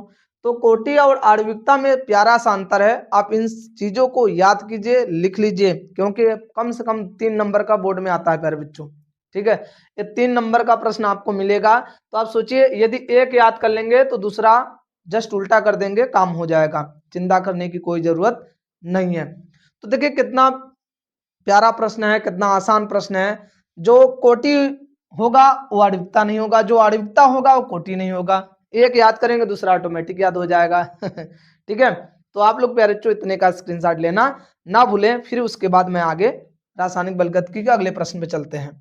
चलिए देखिए इस प्रश्न में क्या कह रहा है प्रथम कोटि अभिक्रिया का समाकलित दर समीकरण सिद्ध कीजिए। मतलब हमें प्रथम कोटि का समाकलन दर बोला है करने के लिए, सिंपल सी बात यह है। तो प्रथम कोटि का समाकलन दर कैसे करना है इस चीज को आप लोग ध्यान से देखिए प्यारे बच्चों। ये डेरिवेशन बहुत प्यारा डेरिवेशन है, 2026 के यूपी बोर्ड में प्रश्न पूछा जाएगा। इस बात को आप ध्यान रखिएगा हमारी बात। चलिए देखिए प्यारे बच्चों, प्रथम कोटि का समाकलन दर किस तरह से होता है ध्यान से देखें। जैसे मान लीजिए कोई अभिक्रिया है, ए फॉर्मेशन पी मतलब प्रोडक्ट। क्या इस अभिक्रिया का हम वेग लिख सकते हैं? वेग दर, वेग नियम नहीं, वेग दर। ठीक है, इस अभिक्रिया का वेग लिखना होगा तो कैसे लिखेंगे? वेग बराबर माइनस अभिकारक को लेना है, पहले अभिकारक को लिखेंगे तो minus D active mass of A बटे में डी टी। यदि यही प्रोडक्ट के रूप में लिखना होगा तो प्लस लिखेंगे D active mass of P बटे में डी टी। ठीक है, अब आगे बताइए यदि हमें वेग नियम लिखना होगा तो अभिक्रिया का वेग नियम जो होता है, वेग नियम, अभिक्रिया का जो वेग नियम होता है बच्चों, तो वेग नियम में क्या होता है, जो वेग होता है वो अभिकारक के सांद्रता के समानुपाती होता है। अभिकारक की सांद्रता, अभिकारक यही है, तो वेग प्रोपोर्शनल एक्टिव मास ऑफ ए। प्रथम कोटि बोला है इसलिए हम पावर में 1 लिख रहे हैं। ठीक है, आपको पता है वेग बराबर प्रोपोर्शनल कटता है तो बराबर और के आता है active mass of A, power 1 है तो 1 दिखाइए या न दिखाइए पता चल जाता है कि वहां 1 है। अब वेग का मान ला के रखिए, वेग का कौन सा मान ला के रखेंगे? ए वाला, ए के रूप में जो वेग रखा हो, तो D minus D active mass of A बटे में डी टी बराबर क्या लिखेंगे, के एक्टिव मास ऑफ ए बटे में, अरे एक्टिव मास ऑफ ए। अब बताइए हम जो हमारा जो सांद्रता उसको एक साइड कर देंगे, एक्टिव मास ऑफ ए यहाँ पर, एक्टिव मास ऑफ ए यहाँ पर है, तो एक्टिव मास ऑफ ए को एक साइड कीजिए, इसको उधर भेज दीजिए, तो क्या हो जाएगा, minus D active mass of A बटे में एक्टिव मास ऑफ ए बराबर डी टी को यहाँ भेज दीजिए, इनके स्थान को चेंज कर दीजिए, के डी टी, क्रॉस मल्टीपल बोलते हैं प्यारे बच्चों जिसे। अब हम इन दोनों का करेंगे समाकलन, दोनों पक्षों का हम क्या करेंगे, समाकलन। प्यारे बच्चों दोनों पक्षों का समाकलन दर कैसे होगा, लिखेंगे दोनों पक्षों का समाकलन करने पर, दोनों पक्षों का समाकलन करने पर कैसे होगा दोनों पक्षों का समाकलन, प्यारे बच्चों ध्यान से देखें। दोनों पक्षों का समाकलन करना होगा तो एक चीज आपको पता होना चाहिए, मान लीजिए आपने अभिकारक ए को टी समय में, क्या अभिकारक ए टाइमिंग 0 दिया जाए तो कोई अभिक्रिया कर सकता है, नहीं। प्यारे बच्चों आप चीनी को यदि पानी में घोलते हैं तो जैसे ही चीनी को पानी में डालते हैं क्या चीनी तुरंत घुल जाता है उसके अंदर, कुछ समय लगता है प्यारे बच्चों। मतलब जब टाइमिंग 0 होगा तो जो एक ये जो आपको अभिकारक दिख रहा है ए, क्या इसके सांद्रता में कोई परिवर्तन होगा, नाट। देखिए ए नाट, इस ए की सांद्रता में कोई परिवर्तन नहीं होगा, ए नाट क्या बताता है, ए नाट क्या बताता है, ए नाट, नाट मतलब नहीं, ए के सांद्रता में कोई परिवर्तन नहीं होगा, कब, जब टाइमिंग 0 होगा तब। अब एक बात बताइए, जब कुछ समय दे दिया जाएगा तो क्या ए जो आपका अभिकारक है इस अभिकारक के सांद्रता में परिवर्तन होगा या नहीं, भाई 10 मिनट 5 मिनट, जब हम समय दे देंगे तो जो हमारा अभिकारक ए है उसके सांद्रता में परिवर्तन हो जाएगा, तो क्या वहां पर नाट लगाने की आवश्यकता है, नहीं लगाने की आवश्यकता है, सिर्फ ए लिख देंगे। देखिए बात समझ में आ। अब क्या काम करना है, दोनों पक्षों में समाकलन लगाइए, समाकलन का चिन्ह तो जानते ही ऐसे बनता है, तो समाकलन का चिन्ह लगाइए मेरे बच्चों दोनों साइड में, ठीक है। चलिए ध्यान दीजिए, यहाँ क्या लिखेंगे, माइनस, क्या लिखेंगे मेरे बच्चों, integral minus D active mass of A बटे में एक्टिव मास ऑफ ए, कहां से कहां तक, इधर ए है तो ए की सांद्रता रखनी पड़ेगी, ए नाट से ए तक, ठीक। फिर बराबर इंटीग्रल के टी, कहां से कहां तक, टाइमिंग 0 से टी तक, ठीक है। अब यहां से किसको बाहर करेंगे, माइनस को, माइनस बाहर कर दीजिए, इंटीग्रल क्या हो जाएगा, ए नाट से ए हो जाएगा D active mass of A बटे में एक्टिव मास ऑफ ए बराबर के, यहां से बाहर कर दीजिए इंटीग्रल 0 से टी डी टी। अब याद रखिए प्यारे बच्चों इन दोनों का समाकलन कैसे होगा, इन दोनों का समाकलन बहुत आसान है प्यारे बच्चों, बस आप समझने की प्रयास करें। कैसे, ध्यान से देखें प्यारे बच्चों, आप लोग मैथ में थोड़ा बहुत जानते होंगे, नहीं जानते हैं तो देख लीजिए, डी एक्स बटे में एक्स लिखा है तो इसका समाकलन होता है लाग, क्या है यहाँ पर एक्स, ठीक। यदि लिखा होता है डी वाई बटे में वाई तो समाकलन क्या हो जाता है, लाग वाई। लिखा होता है डी थीटा बटे में थीटा तो समाकलन क्या हो जाता, लाग थीटा, बेस में 10 रहेगा, बेस में ई, सॉरी बेस ई।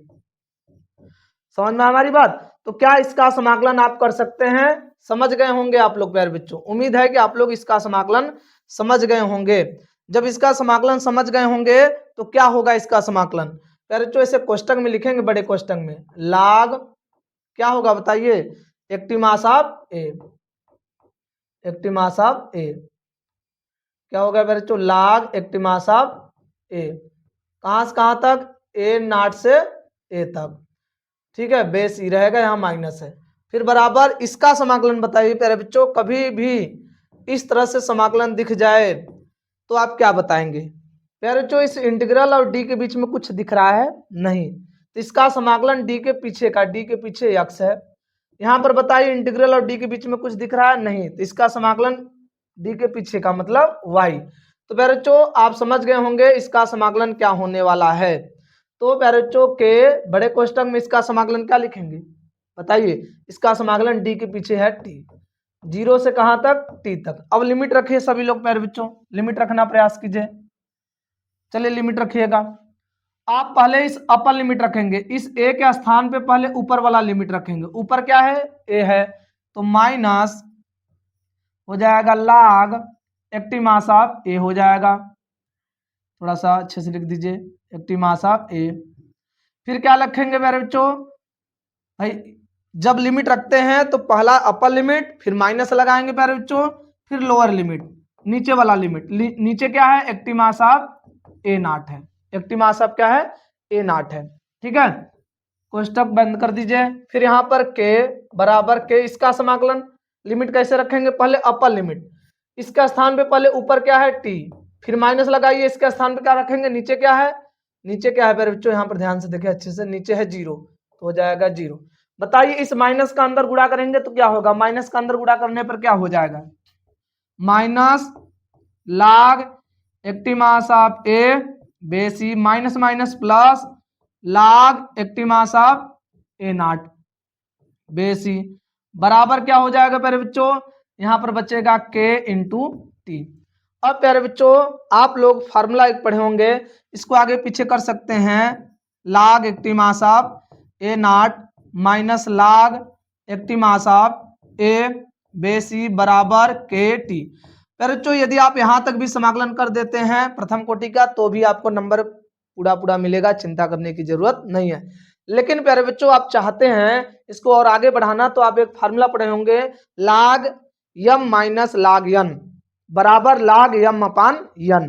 ठीक है, तो आप लोग पहले इतने का स्क्रीनशॉट ले लीजिए, फिर मैं उस रिएक्शन को मतलब इस समीकरण को और आगे बढ़ा के लिखने का प्रयास करता हूं। ठीक है, स्क्रीनशॉट ले लीजिए प्यारे बच्चों आप लोग, उम्मीद है कि आप लोग इतने का स्क्रीनशॉट ले लिए होंगे। तो चलिए देखिए क्या था प्यारे बच्चों, के टी बराबर हम लिख सकते हैं log active mass of A not था, active mass of A not, फिर क्या था minus log active mass of A बेसी था, तो हम इसको लिख सकते हैं के टी बराबर log active mass of A not बटे में एक्टिव मास ऑफ ए।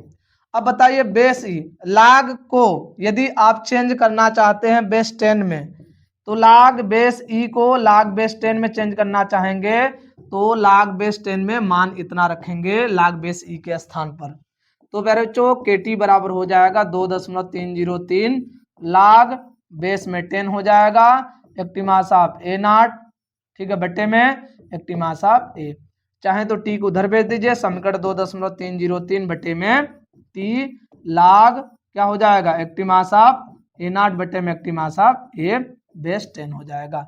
अब कहीं कहीं आप देखे होंगे इस फार्मूले को इस तरह से भी लिख सकते हैं, तो कोई दिक्कत वाली बात नहीं है प्यारे बच्चों। ठीक है, कोई चिंता करने की बात नहीं है। ठीक है, हम इस समीकरण को ऐसे भी लिख सकते हैं। ठीक है, आपको ए नॉट को बोलते हैं प्रारंभिक सांद्रता, active mass of A not क्या है, प्रारंभिक सांद्रता।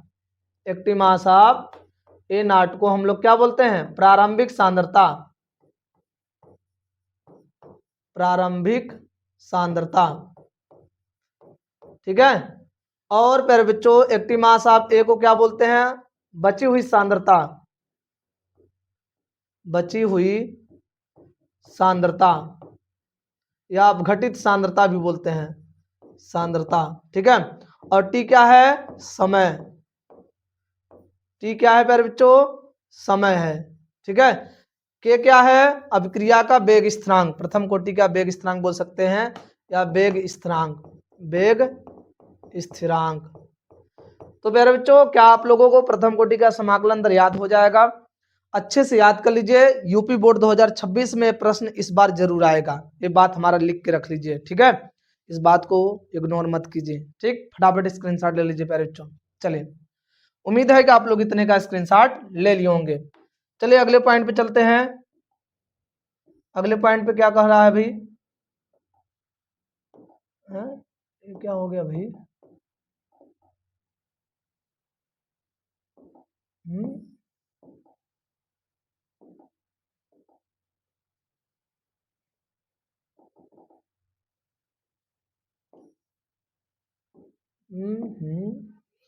समझ नहीं आ रहा है, ऐसा क्यों हो रहा है भाई। ठीक है, ऐसा तो नहीं होना चाहिए भाई, प्रश्न दिख ही नहीं रहा हो। चलिए अच्छा, इस वाले प्रश्न को पहले फाइनल कर देते हैं, तो जो दिख रहा है प्रश्न नहीं आ रहा है उसको भी फाइनल करते हैं। ठीक है, देखिए इस प्रश्न में क्या कह रहा है, इस प्रश्न में कह रहा है आर्हीनियस समीकरण लिखिए तथा सक्रिय ऊर्जा को समझाइए। आर्हीनियस समीकरण क्या होता है, अभिक्रिया का वेग नियतांक ताप बढ़ाने पर घातांकी रूप से बढ़ता है। ये कौन बताता है, अभिक्रिया, अरे आर्हीनियस का समीकरण। आर्हीनियस का जो समीकरण है वो क्या बताता है, अभिक्रिया का जो वेग स्थिरांक है ताप बढ़ाने पर उसके चर घातांकी के रूप में बढ़ता है। जैसे के बराबर क्या होता है फार्मूला पे बच्चों, के बराबर समीकरण पूछ लिया जाएगा तो के बराबर ए ई के पावर माइनस ई ए अपान आर टी। ठीक है, ये अपान आर टी, ये है अभिक्रिया आर्हीनियस का समीकरण। ये क्या है, आर्हीनियस का समीकरण। के क्या है, वेग नियतांक, ये क्या है, आवृत्ति गुणांक, और ये क्या है, सक्रिय ऊर्जा, आर क्या है, गैस नियतांक, टी क्या है, ताप, केल्विन में ताप रखा जाता है। इसको और तरीके से ले सकते हैं बच्चों, यदि हम इसको दोनों पक्षों में लाग ले लेंगे तो क्या हो जाएगा फार्मूला, लाग, दोनों पक्षों में यदि लाग लेते हैं तो फार्मूला क्या हो जाएगा, लाग, लाग ले लीजिए दोनों पक्षों में तो हो जाएगा बच्चों लाग के बराबर लाग ए माइनस ई ए अपान आर टी। ठीक है, जब आप दोनों पक्षों में लाग लेंगे तो फार्मूला इस तरह से बन जाएगा। ठीक है, तो आर्हीनियस समीकरण चाहे ऐसे लिखे चाहे ऐसे लिखे, आपके ऊपर है, चिंता करने की जरूरत नहीं है। अब इसमें एक चीज और पूछा है, सक्रिय ऊर्जा बताइए, सक्रिय ऊर्जा। चलिए सक्रिय ऊर्जा के बारे में बात करते हैं। ठीक है, तो चलिए ध्यान दीजिए सक्रिय ऊर्जा क्या होता है। देखिए सक्रिय ऊर्जा, अभिक्रिया होने के लिए अभिकारक अणुओं को दी गई आवश्यक न्यूनतम ऊर्जा को सक्रिय ऊर्जा कहते हैं। किसी भी अभिक्रिया में जो अणु अभिक्रिया करते हैं तो उस अणु को अभिक्रिया करने के लिए जितनी एनर्जी चाहिए उतना एनर्जी जो हम देते हैं वही हमारा क्या कहलाता है, सक्रिय ऊर्जा कहलाता है। ठीक है, जैसे मान लीजिए इस अभिक्रिया में यहाँ पर कोई अणु है, इसको यहाँ से यहाँ तक जाने के लिए जो ऊर्जा दी जाती है, यहाँ पर अभिक्रिया कोई भी अणु यहाँ पर पहुंचेगा तो अभिक्रिया करना प्रारंभ कर देता है, और कोई अणु यहाँ है तो यहाँ पहुंचेगा कैसे, जब हम उसको एनर्जी देंगे तो उसको यहाँ से यहाँ तक ले जाने में जो एनर्जी दी जाती है वही हमारा क्या कहलाता है, सक्रिय ऊर्जा कहलाता है। और उत्प्रेरक करता क्या है, उत्प्रेरक इसी एनर्जी लेवल को, जैसे यहाँ एनर्जी लेवल इतना है ना, अब उसी एनर्जी लेवल को ऐसे कम कर देता है। उत्प्रेरक जब उपस्थित रहता है तो एनर्जी लेवल को क्या कर देता है बच्चों, कम कर देता है। जैसे उत्प्रेरक रहेगा तो उत्प्रेरक की उपस्थिति में ये जो एनर्जी लेवल यहाँ है वही एनर्जी लेवल कम हो जाएगा। थोड़ा सा इसे और पहले कर दीजिए ऐसे। अब बताइए कोई अभिकारक अणु यहाँ है तो यहाँ से यहाँ तक जाने के लिए इसके अपेक्षा कम एनर्जी चाहिए। इसके अपेक्षा कम एनर्जी क्यों चाहिए, क्योंकि इस कंडीशन में उत्प्रेरक उपस्थित हो गया है।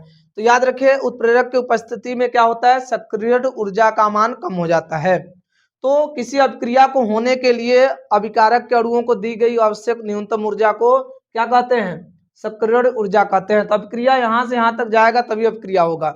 अभिकारक के अणु जब यहाँ से यहाँ पहुंचेंगे तभी अभिक्रिया प्रारंभ होगी। तो अभिकारक के अणु को यहाँ से यहाँ तक ले जाने में जो ऊर्जा दी जाती है उसी को हम लोग क्या कहते हैं, सक्रिय ऊर्जा कहते हैं। क्या आप लोगों को सक्रिय ऊर्जा याद हो जाएगा, तो इस बात को याद करना ना भूलें प्यारे बच्चों। ठीक है, तो आप लोग इतने का भी स्क्रीनशॉट ले लीजिए अच्छे से। ठीक है, चलिए जो अभी प्रश्न छूट रहे थे उस प्रश्न पर चर्चा करते हैं। फिलहाल ये तो दिख ही नहीं रहा है तो मैं बता दे रहा हूँ इस प्रश्न में क्या पूछ रहा था, अर्धायु काल और प्रथम कोटि में संबंध। ठीक है, पहले तो अर्धायु काल क्या है इसके बारे में बात कर देंगे। ठीक है, अर्धायु काल क्या है। ठीक है, फिर जो अर्धायु काल क्या है, किसी अभिक्रिया को, ठीक है, किसी अभिक्रिया में जो अभिकारक की सांद्रता होती है उसको आधे होने में जितना समय लगता है वही अर्धायु काल होता है। किसी अभिक्रिया में अभिकारक की सांद्रता को आधे होने में जितना समय लगता है वही हमारा क्या कहलाता है, अर्धायु काल कहलाता है। ठीक है, तो अर्धायु काल का मतलब होता है किसी अभिक्रिया के अभिकारक की प्रारंभिक सांद्रता को आधा होने में जो समय लगता है अभिक्रिया का अर्धायु काल कहलाता है। या तो बोल देंगे किसी अभिक्रिया किसी अभिक्रिया में अभिकारक के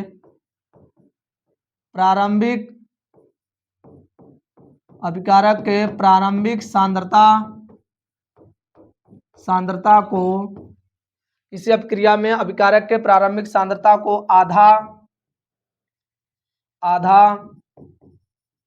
आधा होने में जो समय लगता है उसे क्या कहते हैं? उसे अर्धायु काल कहते हैं। अर्धायु काल कहते हैं। ठीक है, इसे पैरेचो इसे टी हाफ से प्रदर्शित करते हैं,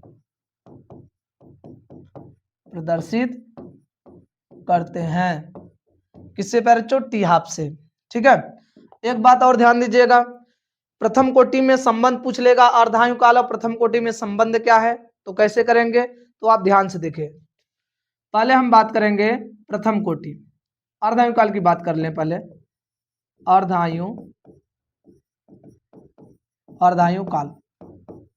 अर्धायु काल में जैसे मान लीजिए एक कोई अभिकारक है जिसकी सांद्रता 50 है, इसको 500 है, इसको 250 होने में मान लीजिए टी समय लग रहा है, तो ये जो समय है इसी समय को हम लोग क्या कहते हैं? अर्धायु काल। तो यहाँ से 500 से 250 होने में जो समय लग रहा है टी, इसी टी को हम लोग कहते हैं अर्धायु काल। मतलब अर्धायु काल पूछा जाए यहाँ पर टी हाफ का मान कितना है, तो टी बताएंगे। और बताइए प्रारंभिक सांद्रता पहले ए है, ए नाट, फिर बची हुई सांद्रता क्या हो गया? ए नाट क्या है? प्रारंभिक सांद्रता। ए नाट मतलब अभिकारक के सांद्रता में कोई परिवर्तन नहीं। ए नाट 500 है, लेकिन फिर कुछ समय के पश्चात 250 हो गया, तो बचा हुआ कितना मात्रा होगा? 500 में से 250 चला गया तो 250 ही बचेगा। तो आपका ये जो बची हुई मात्रा पूछा जाएगा active mass of A. Active mass of A मतलब बची हुई सांद्रता। ये बची हुई सांद्रता कितनी हो जाएगी? ये बची हुई सांद्रता इसका देखिए क्या है? आधा है भाई। इसका जो प्रारंभिक सांद्रता है आपका 500, उसी का आधा तो ए है, तो क्या लिखेंगे? Active mass of A naught बटे में 2। अब प्रथम कोटि की बात करेंगे। प्रथम कोटि का समीकरण प्रथम कोटि का समीकरण क्या है? के बराबर 2.303 बटे में टी लाग active mass of A naught बटे में active mass of A base 10। अब सबका वैल्यू ला के रखिए, केवल सबका वैल्यू ला के रखिए। ये बात समझ में आया कि नहीं आपको? ये चीज समझ में आया तो आप इस चीज को कहाँ गया भाई? हाँ, इसको थोड़ा सा ऐसे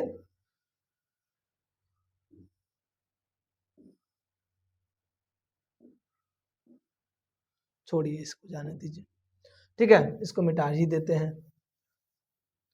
चलिए देखिए अब क्या होगा, यदि आप यहाँ वैल्यू रख देते हैं तो हो जाएगा के बराबर 2.303 बटे में टी हाफ। देखिए टी के स्थान पे टी हाफ हो जाएगा, लाग active mass of A naught बटे में active mass of A naught by 2, तो ए नाट कैंसिल, 2 ऊपर चला जाएगा।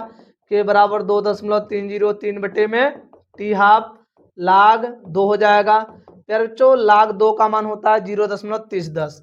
ठीक है, 2.303 बटे में टी हाफ गुड़े 0.3010, इन दोनों का गुणा कर देंगे प्यारे बच्चों तो आ जाएगा 0.693 बटे में टी हाफ।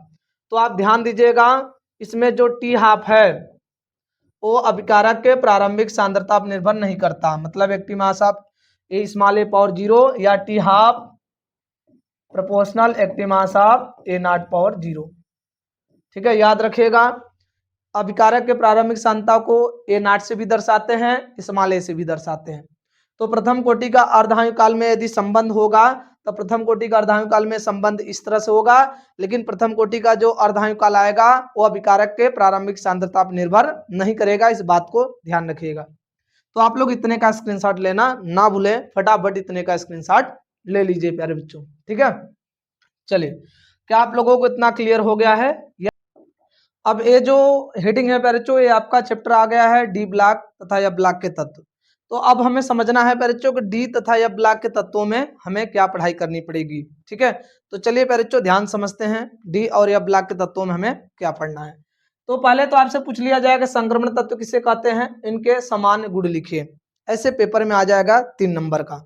तो आप कैसे लिखेंगे बताइए। पहले तो इसके पूछ लिया जाएगा संक्रमण तत्व किसे कहते हैं। तो बच्चों वे तत्व जिनके डी ऑर्बिटल आंशिक रूप से भरे होते हैं या अपूर्ण भरे होते हैं उसे हम लोग क्या कहते हैं, संक्रमण तत्व कहते हैं। जैसे देखें, वे तत्व जिनके परमाणु या आयन में डी कक्षक आंशिक रूप से भरे होते हैं उसे संक्रमण तत्व कहते हैं। हो गया है संक्रमण तत्व की परिभाषा। फिर जो इसकी विशेषता क्या है, आप थोड़ा सा इसकी विशेषता को याद कीजिएगा, भाग रहा है भैया। ठीक है, इसकी विशेषता क्या है, विशेषता पहला बच्चों ये परिवर्ती ऑक्सीकरण अवस्था दिखाता है। ठीक है, जो संक्रमण तत्व होता है परिवर्ती ऑक्सीकरण अवस्था दिखाता है। दूसर का ये रंगीन यौगिक बनाते हैं। तीसर का ये बच्चों उत्प्रेरक का कार्य करते हैं। चौथा चुंबकीय गुण दिखाते हैं। पांचवा मिश्र धातु बनाते हैं। आप संक्रमण तत्व की परिभाषा और उनकी विशेषता इतना यदि आप लिख लेंगे तो आपको कोई दिक्कत नहीं होगा, आपको 3 नंबर अच्छे से मिल जाएगा।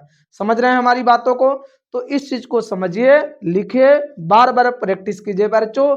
मैं फिजिक्स केमिस्ट्री के फर्स्ट बुक का सभी महत्वपूर्ण प्रश्न इसमें बता दूंगा। ठीक है, आपको चिंता करने की जरूरत नहीं है। तो आप लोग पहले इतने का स्क्रीनशॉट ले लीजिए और हमारे साथ साथ लिखिए और याद कीजिए। ठीक है, चलिए बच्चों अगले पॉइंट पे क्या है, अगले पॉइंट पे देखिए क्या कह रहा है। कह रहा है डी ब्लॉक तत्व रंगीन यौगिक क्यों बनाते हैं, समझाइए। उत्प्रेरक गुण क्यों दिखाते हैं, प्रदर्शित करते हैं। संक्रमण तत्व परिवर्तनशील ऑक्सीकरण अवस्था क्यों दिखाते हैं।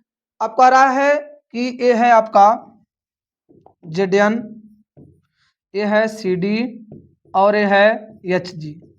ये जो तीनों तत्व आपको दिखाई दे रहे हैं संक्रमण तत्व क्यों नहीं होते हैं ये पूछ रहा है। ठीक है, क्यों नहीं होते हैं ये पूछ रहा है। पहले तो डी ब्लॉक के तत्व रंगीन यौगिक क्यों बनाते हैं, मतलब कि रंगीन यौगिक क्यों बनाते हैं इसके बारे में बात करेंगे। सबका जवाब एक ही है, इसका इसका इसका तीनों का जवाब एक ही है प्यारे बच्चों, क्योंकि इनके डी ऑर्बिटल अपूर्ण भरे होते हैं। बोल दिया जाएगा डी ब्लॉक के तत्व रंगीन यौगिक क्यों दिखाते हैं, तो बोलेंगे क्योंकि इनके डी ऑर्बिटल अपूर्ण भरे होते हैं। इसका जवाब उत्प्रेरक का गुण क्यों दिखाते हैं, क्योंकि इनके डी ऑर्बिटल अपूर्ण भरे होते हैं। इनका बोल दिया जाएगा तो क्योंकि इनके डी ऑर्बिटल अपूर्ण भरे होते हैं। ठीक है, ऐसे जवाब दे सकते हैं। या तो बच्चों इसमें बोल सकते हैं क्योंकि इनके डी संक्रमण होता है। डी संक्रमण का मतलब होता है इलेक्ट्रॉन निम्न ऊर्जा स्तर से उच्च ऊर्जा स्तर में जाने लगता है, यही होता है डी संक्रमण। ठीक है, आगे उत्प्रेरक गुण दिखाता है और परिवर्तनीय ऑक्सीकरण अवस्था दिखाता है, ये भी मैं बता दिया। सबका जवाब एक ही पैर बच्चों, सबका नारा एक ही है, सभी के डी ऑर्बिटल अपूर्ण भरे होते हैं। ठीक है, आगे बताइए ये संक्रमण तत्व क्यों नहीं होते हैं। संक्रमण तत्व की परिभाषा आपने क्या लिखा, क्योंकि इनके डी ऑर्बिटल अपूर्ण भरे होते हैं। लेकिन इसमें क्या बोल देंगे, क्यों नहीं होते, क्योंकि इनके डी ऑर्बिटल पूर्ण भरे होते हैं, बात खत्म। इनके पूर्ण भरे होते हैं, इन सभी के अपूर्ण भरे होते हैं। बच्चों ये है डी ब्लॉक के तत्वों की बात जो आपसे हर बार पूछा जाता है यूपी बोर्ड 2025, 26, 24 में, इस बार भी पूछा जाएगा। ठीक है। चलिए अगले पॉइंट पे बच्चों, इसमें क्या कर रहा है, मिश्र धातु एवं अंतः स्थापित यौगिक क्यों होता है, क्यों बनाते हैं, ऐसे भी बोल सकता है। ये डी ब्लॉक के तत्वों के अंदर ऐसी क्वालिटी होती है, क्यों मिश्र धातु भी बनाते हैं और क्या करते हैं बच्चों, और अंतः संक्रमण या अंतः स्थापित यौगिक बनाते हैं, अंतः यौगिक बना सकते हैं, ऐसे भी बोल सकता है। ठीक है, पहले मिश्र धातु की बात करते हैं। मिश्र धातु कैसे बनता है बच्चों, 2 या 2 से अधिक तत्वों को हम क्या करते हैं, पिघलाकर, देखिए 2 या 2 से अधिक तत्वों को या धातुओं को, 2 या 2 से अधिक धातुओं को पिघलाकर बनाया गया समांगी मिश्रण, 2 या 2 से अधिक धातुओं को पिघलाकर बनाया गया समांगी मिश्रण मिश्र धातु कहलाता है। जैसे पीतल Cu और Zn होता है, कॉपर प्लस जिंक होता है। ठीक है, और कांसा में क्या होता है, कॉपर और क्या होता है, स्टेनस, मतलब स्टेनस। ठीक है, स्टील, कांसा। देखे पीतल में क्या था, Cu और Zn, कांसा में क्या है, Cu और Sn। ठीक है, तो बच्चों ये सब चीज हैं किसके लिए, मिश्र धातु के लिए। मिश्र धातु की परिभाषा पूछ लिया जाएगा, एग्जाम्पल पूछ लिया जाएगा, तो एक दो एग्जाम्पल ऐसे लिख दीजिएगा और परिभाषा भी दे दीजिएगा। आगे अंतःस्थापित यौगिक। अंतःस्थापित यौगिक क्या होता है इसको समझिएगा। इसमें प्यारे बच्चों बहुत प्यारी चीज है, क्या है इसको समझिए। इसमें जब छोटे छोटे आकार के परमाणु जैसे हाइड्रोजन, मतलब बोरान, कार्बन, नाइट्रोजन आदि धातु क्रिस्टल जालक के रिक्त स्थानों में प्रवेश कर जाते हैं तो बने यौगिक अंतःस्थापित यौगिक कहलाता है। मतलब अंतःस्थापित यौगिक बोल दिया जाएगा तो क्या बोलेंगे, छोटे छोटे जब छोटे आकार के परमाणु कौन कौन, हाइड्रोजन, बोरान, कार्बन, नाइट्रोजन आदि धातु क्रिस्टल जालक के रिक्त स्थानों में प्रवेश कर जाते हैं तो बने यौगिक को अंतःस्थापित यौगिक कहते हैं। यदि आपसे परिभाषा पूछ लेगा तो आप ऐसे परिभाषा दे सकते हैं, आपको परेशान होने की जरूरत नहीं।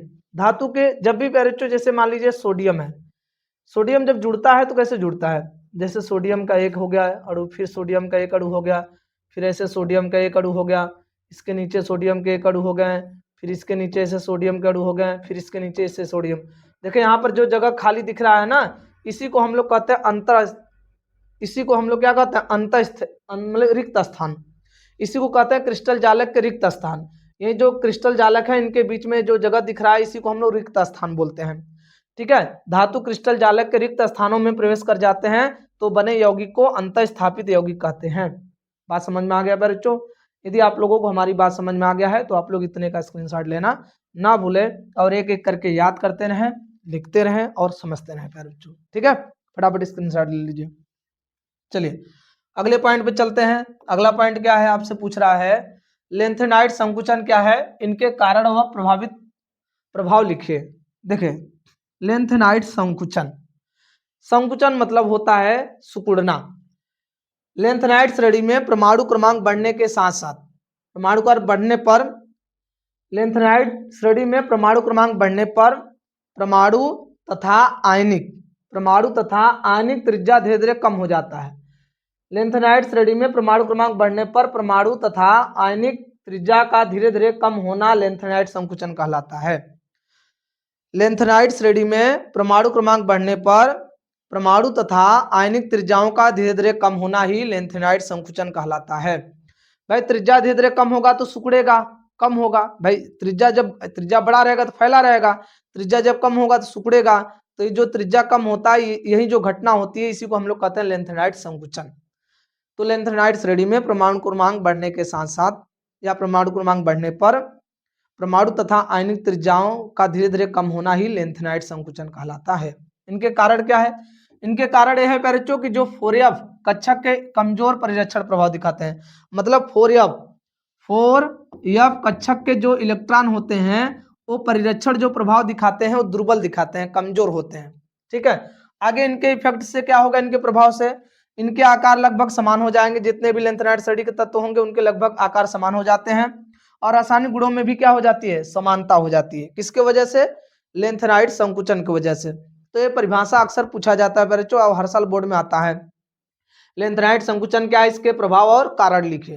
तो ऐसे प्रभाव और कारण को दे देना है और आपको चिंता करने की जरूरत नहीं है प्यारे बच्चों। ठीक है, अच्छे से एक एक पॉइंट को याद कीजिए, लिखिए। यदि बार बार आप ऐसा करते हैं तो आपके प्यारे बच्चों फर्स्ट बुक की तैयारी एकदम लाजवाब जबरदस्त तरीके से हो जाएगी। आप लोग इतने का स्क्रीनशॉट ले लीजिए। चलिए अगले पॉइंट पे चलते हैं बच्चों। अगले पॉइंट पे क्या कर रहा है, लेंथेनाइड व एक्टिनाइड श्रेणी में अंतर। लेंथेनाइड और एक्टिनाइड में अंतर क्या है, ध्यान से देखिए, एक एक अंतर हम लोग समझते हैं। पहले लेंथेनाइड क्या है, 4F ब्लॉक के तत्व होते हैं। एक्टिनाइड क्या होते हैं, इससे एक नंबर ज्यादा 5F ब्लॉक के तत्व होते हैं। परमाणु क्रमांक इनका कहाँ 57 से लेकर 71 तक के तत्व होते हैं। इनका परमाणु क्रमांक 89 से लेकर 103 तक होते हैं तत्व। 4F कक्षक में इलेक्ट्रॉन प्रवेश करते हैं किसमें, 4F कक्षक में इलेक्ट्रॉन किसमें प्रवेश करते हैं, लेंथेनाइड में। एक्टिनाइड में 5F कक्षक में इलेक्ट्रॉन प्रवेश करते हैं। आगे एक कम ऑक्सीकरण अवस्था प्रदर्शित करता है और मुख्यतः +3 दिखाता है। ये अनेक ऑक्सीकरण अवस्था दिखाते हैं, जैसे +3 से +7 के बीच में। तो याद रखिएगा, पूछा जाता है लेंथेनाइड श्रेणी की मुख्यतः अधिकतम ऑक्सीकरण संख्या कितनी होती है, +3। एक्टिनाइड में कितना होता है, +3 से +7 के बीच में होता है। आगे ये जटिल यौगिक बनाते हैं, मतलब कम जटिल यौगिक बनाते हैं, ये अधिक जटिल यौगिक बनाते हैं। ठीक है, ये कम जटिल यौगिक बनाते हैं, अधिक जटिल यौगिक बनाते हैं। आगे ये देखिए एक और है, अधिकांश रेडियोधर्मी नहीं होते हैं, मतलब धर्म्यता भी धर्मी बोल सकते हैं। लेंथेनाइड श्रेणी में ज्यादा तत्व रेडियोधर्मी नहीं होते हैं, लेकिन आपका एक्टिनाइड श्रेणी में अधिकांश रेडियोधर्मी तत्व होते हैं। तो इसमें रेडियोधर्मी तत्व कम होते हैं, इसमें रेडियोधर्मी तत्व ज्यादा होते हैं। तो बच्चों इतना आपको अंतर अच्छे से याद रखना है, क्योंकि अच्छे से याद रखने का एक कारण है कि 4 नंबर का बोर्ड में आता है। कितने नंबर का, 4 नंबर का। उम्मीद है कि बच्चों आप लोग 4 नंबर पाने का बहुत ज्यादा प्रयास करेंगे, ठीक है ना। बेहतर से बेहतर प्रयास करें, ठीक है। मिल जाए नदी तो समंदर की तलाश करें। अक्सर टूट जाते हैं, अक्सर टूट जाते हैं पत्थर, अक्सर टूट जाते हैं कांच पत्थर की चोट से। ऐसे कांच की तलाश करें जो पत्थर टूट जाए, ठीक है। छोड़िए, शायरी लह जाए तो ठीक है, ना लह जाए तो कोई बात नहीं, भावनाओं में मत बहिएगा। आप लोग इतने का स्क्रीनशॉट जरूर ले लीजिएगा, ठीक है। चलिए, बहुत अच्छी बात है कि आप लोगों को इतना क्लियर हो गया होगा बच्चों। उम्मीद है कि आप लोग इतना समझने का बेहतर प्रयास कर रहे होंगे, समझ रहे हैं हमारी बात को, ठीक है। कभी कभी पूछ लिया जाता है कि अब ब्लॉक के तत्वों के उपयोग बताइए। तो बच्चों यह ब्लॉक के तत्वों के उपयोग में आप बोल सकते हैं नाभिकीय ऊर्जा में, मिश्र धातु बनाने में, ठीक है। इन सभी के रूप में यह ब्लॉक के तत्वों का उपयोग हो जाता है। तो याद रखिएगा, यह ब्लॉक के तत्वों का उपयोग 2 याद कर लीजिएगा, मिश्र धातु बनाने में, और प्यारे बच्चों आप बोल सकते हैं नाभिकीय ऊर्जा उत्पन्न करने में, ठीक है। तो आप लोग इतने का भी स्क्रीनशॉट ले लीजिएगा। फिर उसके बाद प्यारे बच्चों मैं आगे रासायनिक आपके यह ब्लॉक डी ब्लॉक हो गया, उसके बाद आप लोगों को पढ़ाएंगे प्यारे बच्चों जिसको हम लोग कहते हैं उपसंयोजिक यौगिक, ठीक है। स्क्रीनशॉट ले लीजिए। प्यारे बच्चों अगले पॉइंट पे चलते हैं। देखिए इसमें क्या कह रहा है, उपसंयोजक यौगिक क्या है, वर्नर सिद्धांत समझाइए। तो पहले तो हम बात करेंगे उपसंयोजी यौगिक क्या होता है, ठीक है। देखिए उपसंयोजी यौगिक वे यौगिक जिनमें कोई परमाणु या आयन, जिनमें कोई परमाणु या आयन उपसंयोजी बंध द्वारा किसी धात्विक परमाणु से जुड़ा होता है, उसे उपसंयोजी यौगिक कहते हैं। मतलब वे यौगिक जिसमें परमाणु या आयन उपसंयोजी बंध द्वारा किसी धातु परमाणु से जुड़े होते हैं या केंद्रीय परमाणु से जुड़े होते हैं, उसे उपसंयोजक यौगिक कहते हैं। जैसे बच्चों इस चीज को ध्यान से देखें, आप लोग ध्यान से देखिएगा जरा, Fe का होल 6। तो आप इसमें देख रहे हैं जो आपका केंद्रित परमाणु Fe है, इस धातु आयन से, इस धातु परमाणु से जो आपके Cn जुड़ रहे हैं, इस तरह से जो Cn जुड़ा होता है प्यारे बच्चों, इस तरह से Cn जुड़ा होता है उपसंयोजी बंध द्वारा। किस बंध द्वारा, उपसंयोजी बंध द्वारा। तो ये जो उपसंयोजी बंध द्वारा जुड़ा है, इसी को हम लोग कहेंगे उपसंयोजी यौगिक। तो पूछा जाएगा उपसंयोजी यौगिक क्या है, तो बोल सकते हैं उपसंयोजी यौगिक के बारे में प्यारे बच्चों, क्या बोल सकते हैं बताइए। बोलेंगे जब वे यौगिक जिसमें कोई परमाणु या आयन, वे यौगिक जिसमें कोई परमाणु या आयन उपसंयोजी बंध, देखिए उपसंयोजी बंध का ये प्यारे बच्चों प्रतीक है, उपसंयोजी बंध द्वारा जुड़े होते हैं। उपसंयोजी बंध द्वारा केंद्रीय धातु परमाणु या धातु परमाणु से जुड़े होते हैं, उसे क्या कहते हैं, उपसंयोजी यौगिक कहते हैं, उपसंयोजी यौगिक कहते हैं। बच्चों ये हो गया उपसंयोजी यौगिक की परिभाषा, ठीक है। अब मैं आप लोगों को आगे पढ़ाने वाला हूं उपसंयोजी यौगिक के वर्नर सिद्धांत। तो यह है उपसंयोजी यौगिक की परिभाषा। अब प्यारे बच्चों हम बात करते हैं वर्नर सिद्धांत की। चलिए वर्नर सिद्धांत के बारे में समझते हैं। देखिए वर्नर सिद्धांत, तो प्यारे बच्चों वर्नर सिद्धांत जो होता है वो 2 प्रकार की संयोजकता दिखाता है। धातु की 2 संयोजकताएं होती है, एक किसके अनुसार, वर्नर सिद्धांत के अनुसार। वर्नर सिद्धांत का कहना है किसी भी धातु या किसी भी केंद्रित परमाणु की जो संयोजकताएं होती है 2 प्रकार से होती हैं। कौन कौन, एक प्राथमिक संयोजकता और एक होता द्वितीयक संयोजकता। चलिए एक एक करके हम समझते हैं, जैसे ध्यान से देखिए बच्चों। पहले हम बात करेंगे प्राथमिक संयोजकता। जैसे आप इसको ध्यान से देखिएगा, CuNH3 का होल 6Cl3, ठीक है। या प्यारे बच्चों NH3, ठीक है, का होल 5 Cl, ठीक है। अब ध्यान से देखें, यहाँ पर आप अच्छे से ध्यान दीजिएगा, ये दोनों यौगिक को आप ध्यान से देखेंगे, ये दोनों हमारे उपसर्जिक यौगिक हैं। इनकी दो संयोजकताएं कैसे होती है, ध्यान से देखें। किसी भी केंद्रित परमाणु की दो संयोजकताएं होती हैं। प्राथमिक संयोजकता किसे कहते हैं, जो कोष्टक के बाहर होता है। देखिए Cl, इसमें प्राथमिक संयोजकता कितनी है, 3, इसमें कितनी है, 2। तो जो कोष्टक से बाहर होता है उसी को हम लोग कहते हैं प्राथमिक संयोजकता। तो प्राथमिक संयोजकता क्या होता है, यह कोष्टक से बाहर होते हैं, ये कोष्टक से बाहर होते हैं, ठीक है। दूसरे के पॉइंट में बताइए, ये कोष्टक से बाहर होते हैं, दूसरे के पॉइंट में बच्चों यह आयनित होते हैं, यह आयनित होते हैं, यह आयनित होते हैं, मतलब ये आयनित हो जाएंगे, इसको जब जल में डालेंगे ना अलग हो जाएंगे, ठीक है।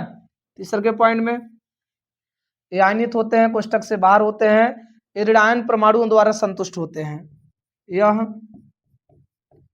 ऋण आयन परमाणु द्वारा संतुष्ट होते हैं, ठीक है। चौथे पॉइंट में बच्चों इसमें दिशात्मक नहीं होते हैं, ठीक है, बोलेंगे यह दिशात्मक नहीं होते हैं, ये दिशात्मक नहीं होते, इसमें दिशा नहीं होती है, ठीक है। अब हम बात करेंगे किसकी, द्वितीयक संयोजकता की। द्वितीयक संयोजकता, आप यदि प्राथमिक का याद किए हैं तो द्वितीयक संयोजकता आप लिख सकते हैं, उल्टा होता है, ध्यान दीजिए। देखिए ये बड़े कोष्टक के बाहर होते हैं लेकिन ये बड़े कोष्टक के अंदर होते हैं, जैसे NH3, ये आपका द्वितीयक संयोजकता, एक केंद्रित परमाणु है, इनकी दो संयोजकता, एक यहाँ पर एक यहाँ पर, तो ये वाला द्वितीयक होता है जो कोष्टक के अंदर होता है, तो लिखेंगे यह कोष्टक के अंदर होते हैं, एक कोष्टक के अंदर होते हैं। अगले पॉइंट में ये आयनित होते हैं, तो लेकिन ये आयनित नहीं होते, इसमें क्या लिखेंगे, यह क्या लिखेंगे प्यारे बच्चों, यह आयनित, यह आयनित नहीं होते हैं, ये आयनित नहीं होते हैं, ठीक है। और बताइए उसमें क्या लिखे हैं आप, ये ऋणात्मक परमाणु द्वारा संतुष्ट होते हैं, लेकिन ये ऋणात्मक, देखिए Cl ऋणात्मक है, NH3 उदासीन है, तो ये दोनों के द्वारा संतुष्ट होते हैं, तो क्या लिखेंगे तीसरे के पॉइंट में, यह ऋणात्मक तथा उदासीन परमाणु द्वारा संतुष्ट होते हैं। अगले पॉइंट में इसमें क्या होता है, ये दिशात्मक नहीं होते, दिशात्मक होते हैं, यह दिशात्मक होते हैं। बच्चों आपको यदि एक याद हो जाएगा तो दूसरा ऑटोमेटिक याद हो जाएगा, आपको चिंता करने की जरूरत नहीं है, ठीक है। तो आप लोगों को वर्नर सिद्धांत याद हो जाएगा, उम्मीद है कि आप लोग याद कर लेंगे, ठीक है। यदि आप लोग इतना याद कर लेंगे तो आप लोग इतने का स्क्रीनशॉट लेना ना भूलें, फटाफट स्क्रीनशॉट ले लीजिए बच्चों, ठीक है। चलिए अब अगले पॉइंट पे चलते हैं। आपसे पूछा जाएगा समावयवता बताइए, समावयवता क्या होता है इसके बारे में समझते हैं। समावयवता प्यारे बच्चों दो प्रकार से होते हैं, एक होता है आपका प्यारे बच्चों संरचनात्मक समावयवता और एक होता है ज्यामितीय समावयवता, मतलब त्रिविम समावयवता। तो संरचनात्मक समावयवता जो होता है प्यारे बच्चों 4 प्रकार के होते हैं, कौन कौन, यही 4 प्रकार मैं आप लोगों को बताने वाला हूँ। कौन कौन है प्यारे बच्चों, एक आयनन समावयवता है, और एक जलयोजन समावयवता है, और एक बंधन समावयवता है, और एक उपसंयोजन समावयवता है। ये 4 समावयवता आपके संरचनात्मक समावयवता के आधार पे है, संरचनात्मक समावयवता के आधार पे 4 समावयवता हैं। तो आपसे समावयवता का मतलब होता है भिन्नता, समावयवता का मतलब होता है भिन्नता, उससे पहले जो शब्द लगा रहेगा उसमें भिन्नता, ठीक है। समावयवता का मतलब होता है भिन्नता, उससे पहले जो शब्द लगा रहेगा उसमें भिन्नता होगा। आयनन समावयवता, तो आपको पता है कि कौन परमाणु आयनित होता है जो कोष्टक से बाहर होता है, यही तो मैं अभी बताया हूं। जैसे देखिए CO लिख देंगे बच्चों, CO NH3 का होल 6 Cl3 तथा CuNH3 CO रहेगा बच्चों। यदि हम CO लिख दिए होंगे तो इसके पहले गलती हो गया है, सॉरी, उसको याद कर लीजिएगा। तो यहाँ पे लिख देंगे 5Cl2। अब बताइए, दोनों को आप ध्यान से देखें, इसको भी देखिए इसको भी देखिए, दोनों का अणु सूत्र सेम है, दोनों का अणु सूत्र सेम है। जो इसमें अणु है उसमें वही अणु है, जितना अणु इसमें है उतना ही अणु उसमें है, सब कुछ अणु सूत्र सेम है। लेकिन अंतर क्या है, इसमें कोष्टक के बाहर 2 आयन है, उसमें कोष्टक के बाहर 2 आयन, 1 आयन, मतलब कि इसमें 3 है उसमें 2 है। अंतर दिख रहा है नहीं दिख रहा है? तो इसको जल में डालेंगे 3 आयन मिलेगा, उसको जल में डालेंगे 2 मिलेगा। तो दोनों के आयनों में, आयनन में क्या है, भिन्नता है। तो वे संकुल यौगिक जिनके अणुसूत्र समान होते हैं, वे संकुल यौगिक जिनके अणुसूत्र समान होते हैं परंतु जलीय विलयन में अलग अलग आयन देते हैं, परंतु इनको जल में डालोगे तो दोनों अलग अलग आयन देते हैं, परंतु जलीय विलयन में अलग अलग आयन देते हैं, उसे आयनन समावयवता कहते हैं। इसे क्या कहते हैं, आयनन समावयवता कहते हैं। आगे जल योजन समावयवता, जल के अणुओं में भिन्नता। जैसे ध्यान से देखिए प्यारे बच्चों, इसको ध्यान से देखिए आप सभी लोग प्यारे बच्चों अच्छे से, ठीक है, अच्छे से ध्यान दीजिए। COH2O का होल 6 Cl3 तथा COH2O का होल 5 Cl2H2O।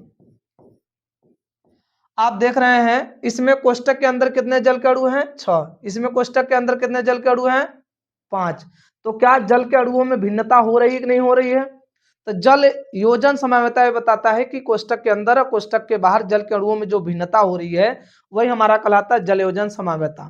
पहले तो एक तकिया कलाम होगा, वे संकुल यौगिक जिनके अणुसूत्र समान होते हैं, वे संकुल यौगिक जिनके अणुसूत्र समान होते हैं परंतु जल के अणुओं में क्या होती है, परंतु जल के अणु में भिन्नता होती है, उसे जल योजन समावयवता कहते हैं। देखिए जल के अणुओं में क्या है, भिन्नता है, जिसे हम लोग क्या कहते हैं, जल योजन समावयवता कहते हैं। ठीक है, आगे बंधन समावयवता क्या होता है इसको समझते हैं। देखिए CONO2, ठीक है, फिर H हो जाएगा बच्चों H2O का होल 5 Cl2 तथा CO पैर बच्चों COONO का फिर H2O का होल 5 Cl2। अब बताइएगा, दोनों में आप ध्यान देंगे, दोनों में कॉमन है, दोनों में अणुसूत्र तो सेम है, लेकिन इसमें केंद्रित परमाणु के साथ N बांड बना रहा है, उसमें केंद्रित परमाणु के साथ O बना रहा है। मतलब बंधन समावयवता वही लिगेंड दिखाता है जो उभयदंतु लिगेंड हो, मतलब जो केंद्रित परमाणु के साथ 2 तरह से बांड बनाता हो। इसमें देखिए N के साथ बना रहा है, उसमें O के साथ है, तो NO2 ही हो, नाइट्राइटो O नाइट्राइटो N है, तो नाइट्राइटो ही, लेकिन आप देख रहे हैं इसके यहाँ पर N के साथ केंद्रित परमाणु के साथ जुड़ा है, यहाँ O के साथ, तो इसमें भिन्नता कहाँ पर है, बंध बनाने में। देखिए बंधन समावयवता मतलब बंध बनाने में भिन्नता है। क्या बोलेंगे, वे संकुल यौगिक जिनके अणुसूत्र समान होते हैं परंतु उभयदंतुक लिगेंड, ये दो NO2 जो दिख रहा है यही उभयदंतुक लिगेंड है, परंतु उभयदंतुक लिगेंड केंद्रित परमाणु के साथ, परंतु उभयदंतुक लिगेंड केंद्रित परमाणु के साथ अलग अलग प्रकार से बंध बनाते हैं, उसे बंधन समावयवता कहते हैं, उसे बंधन समावयवता, अलग अलग प्रकार से देखिए बंध बना रहे हैं, उसे बंधन समावयवता कहते हैं। आगे क्या है बच्चों, अगला है उपसंयोजन समावयवता। उपसंयोजन समावयवता क्या है इसके बारे में समझते हैं। देखिए धन आयन धन आयन धन आयन, ठीक है, यहाँ धन आयन रहना चाहिए, इसको ध्यान, यहां पर जैसे लिखा है प्यारे बच्चों CONH3 का होल 6, ठीक है, और प्यारे बच्चों CrCN का होल 6 तथा बड़े कोष्टक में COCl2 Cn का होल 6, फिर प्यारे बच्चों CrNH3 का होल 6। आप कुछ ध्यान से देख रहे होंगे तो इसमें कुछ बातें आपको समझ में आ रही होंगी। क्या इसमें पैरचो एक चीज है, उप संयोजन समावयवता में पैरचो दो उप संयोजी यौगिक होंगे, एक धन आयन एक ऋण आयन। ठीक है, धन आयन, ठीक है, धन आयन और ऋण आयन दो यौगिक होंगे। देखिए वह धन आयन तथा ऋण आयन संकुल यौगिक जिनके अणुसूत्र समान होते हैं। देखिए दोनों संकुल यौगिक में अणुसूत्र सेम है, अणुसूत्र समान होते हैं, परंतु परंतु क्या होता है पैरचो, अणुसूत्र समान होते हैं परंतु यहाँ पर इसको हटा दीजिए पर जो थोड़ा सा गलती लिख दिया गया है, परंतु उनके बीच लिगेंडों का आदान प्रदान होता है, उसे उप संयोजन समावयवता कहते हैं। ठीक है, परंतु उनके बीच लिगेंडों का आदान प्रदान होता है। देखिए इसमें इस संकुल यौगिक में केंद्रित परमाणु के पास NH3 है, लेकिन इधर देखिए इसमें CO के पास क्या हो गया, CN हो गया। इसमें लिगेंड पहले देखे CO के पास NH3 था, उधर CO के पास NH3 CN हो गया।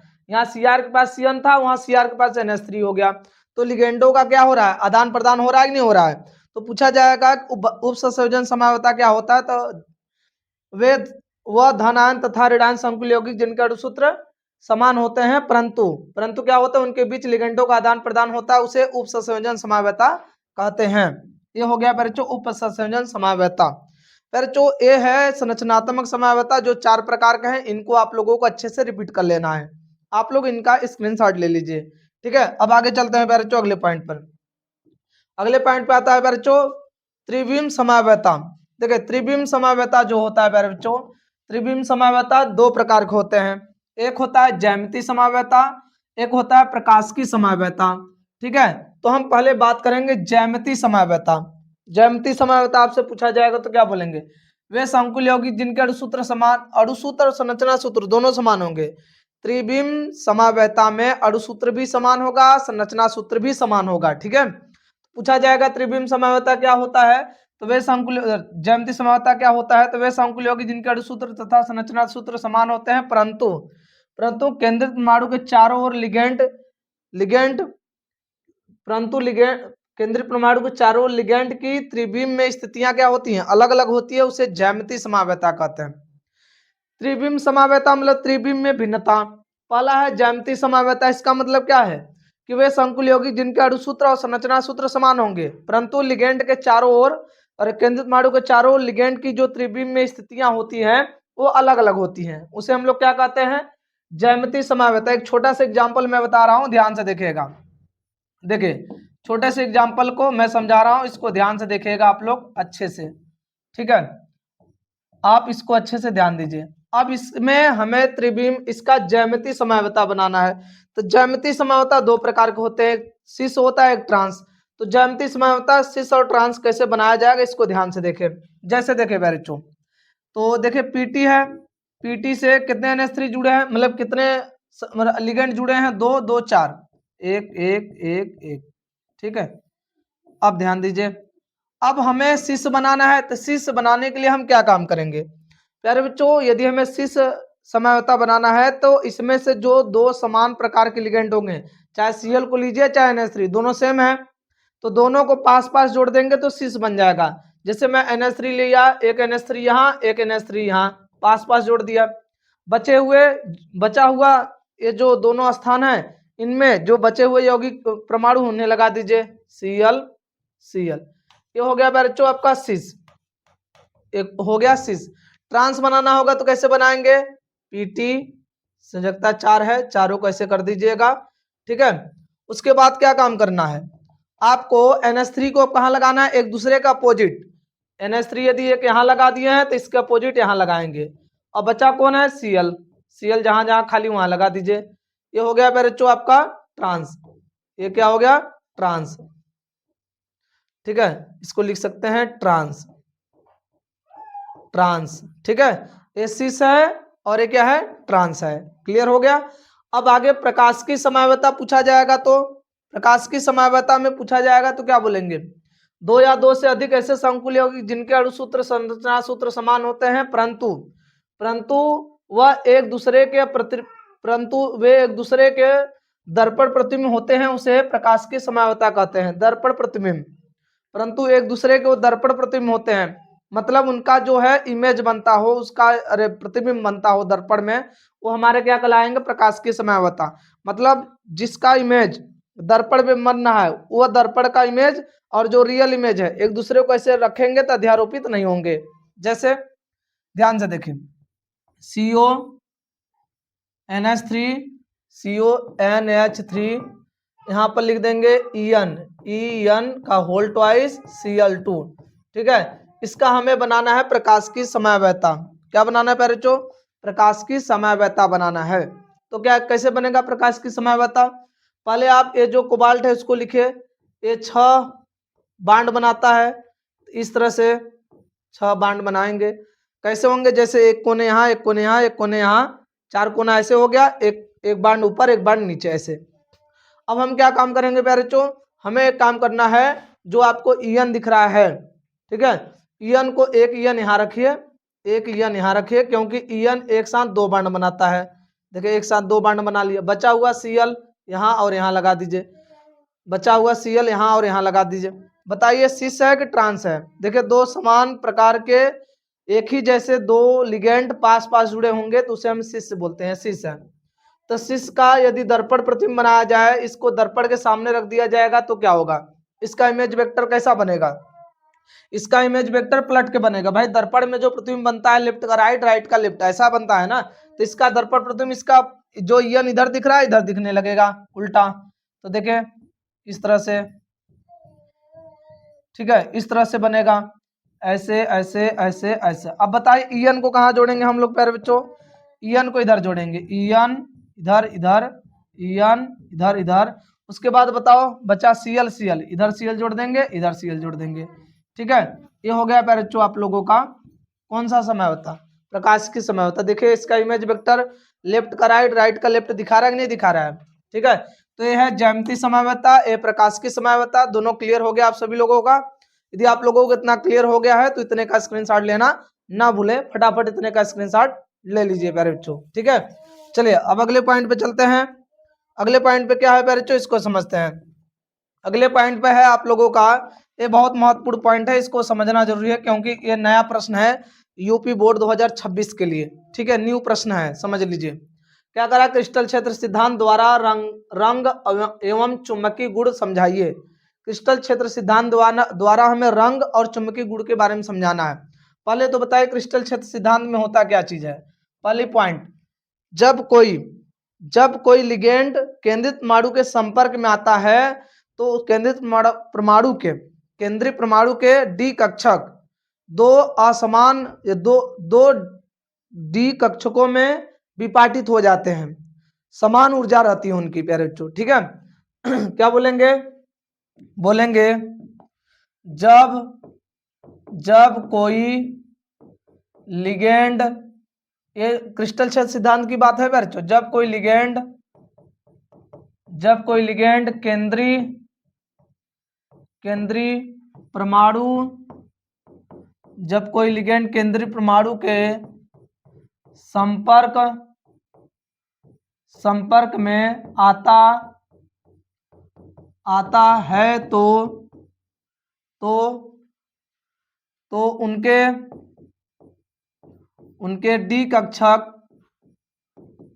उनके डी कक्षक दो समान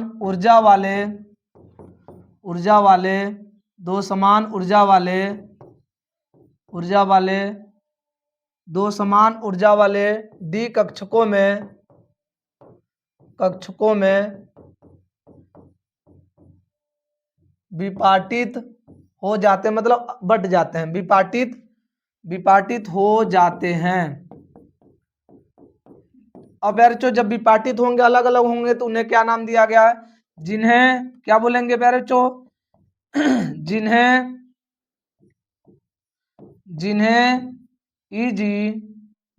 ईजी तथा T2G कहते हैं। इनके बीच के जो ऊर्जा अंतर होते हैं उसे क्रिस्टल क्षेत्र, मतलब कि क्रिस्टल ऊर्जा क्षेत्र कह सकते हैं। ठीक है, तो जिन्हें ईजी तथा T2G कहते हैं। अब इन्हीं के क्रिस्टल क्षेत्र के सिद्धांत के द्वारा हमें रंग और चुंबकीय गुण की व्याख्या करनी है। तो क्रिस्टल क्षेत्र में पहले आप इतना बात लिख देंगे क्रिस्टल क्षेत्र सिद्धांत के बारे में। इतना लिखने के बाद फिर आपको क्या करना है, फिर इसके रंग और चुंबकीय गुण की बात करेंगे। तो पहले आप लोग इतने का स्क्रीनशॉट ले लीजिए, फिर रंग और चुंबकीय गुण की हम बात कर रहे हैं, ठीक है। ये प्यारे बच्चों आप लोग जब लिखेंगे तो आपको 5 नंबर मिलेगा। ध्यान रखिए, इस बार 2026 के बोर्ड एग्जाम में आने वाला प्रश्न है, ठीक है। चलिए ध्यान दीजिए। आगे हम देखें रंग के बारे में। रंग का कारण क्या था क्रिस्टल क्षेत्र सिद्धांत के अनुसार? देखिए बोलेंगे डी संक्रमण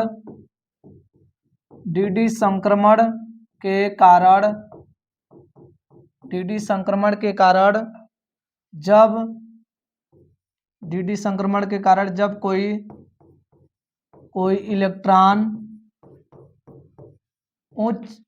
इलेक्ट्रॉन निम्न ऊर्जा से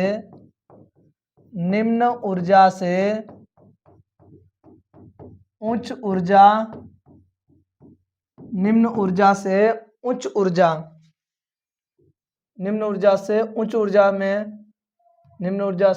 ऊर्जा स्तर में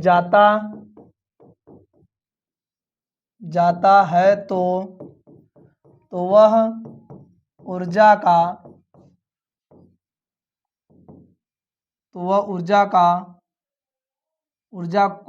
को अवशोषित करता है। ऊर्जा को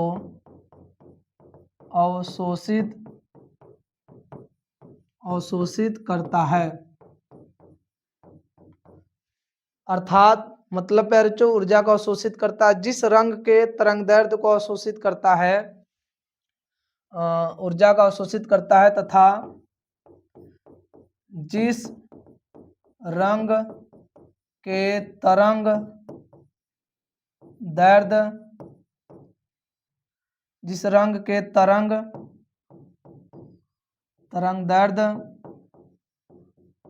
तरंगदैर्ध्य को अवशोषित करता है उस रंग को नहीं दिखाता,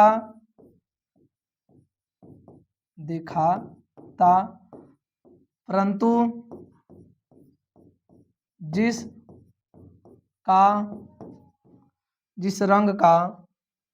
रंग का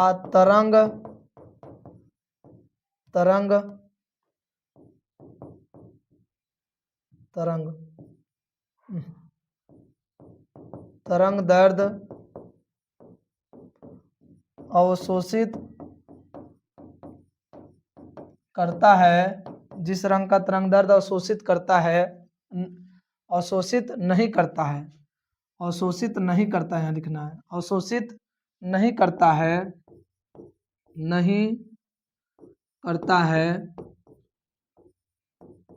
वही रंग दिखाता है।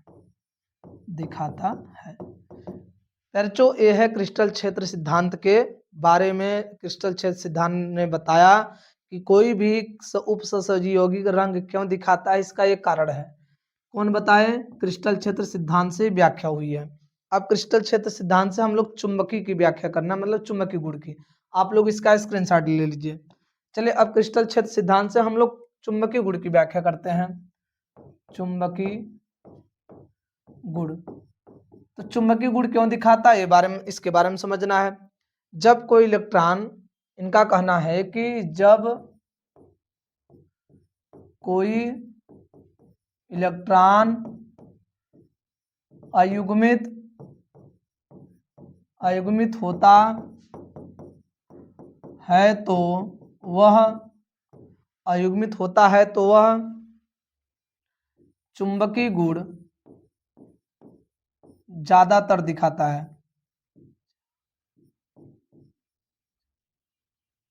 चुंबकीय गुण ज्यादा दिखाता है।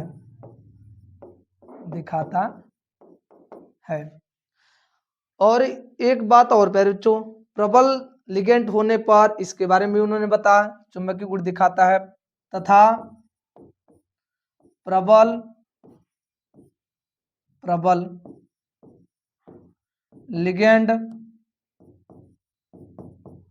लिगेंड होने पर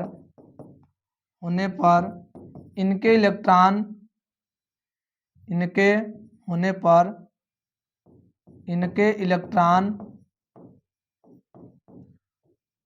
युग्मित हो जाते हैं,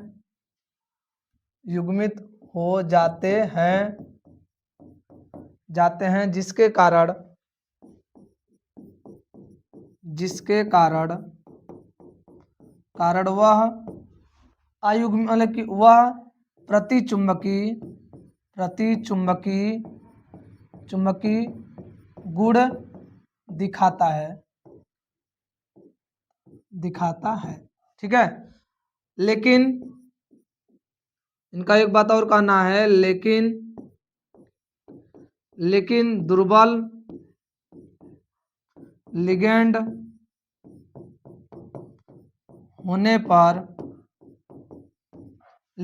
लिगेंड होने पर इनके इलेक्ट्रॉन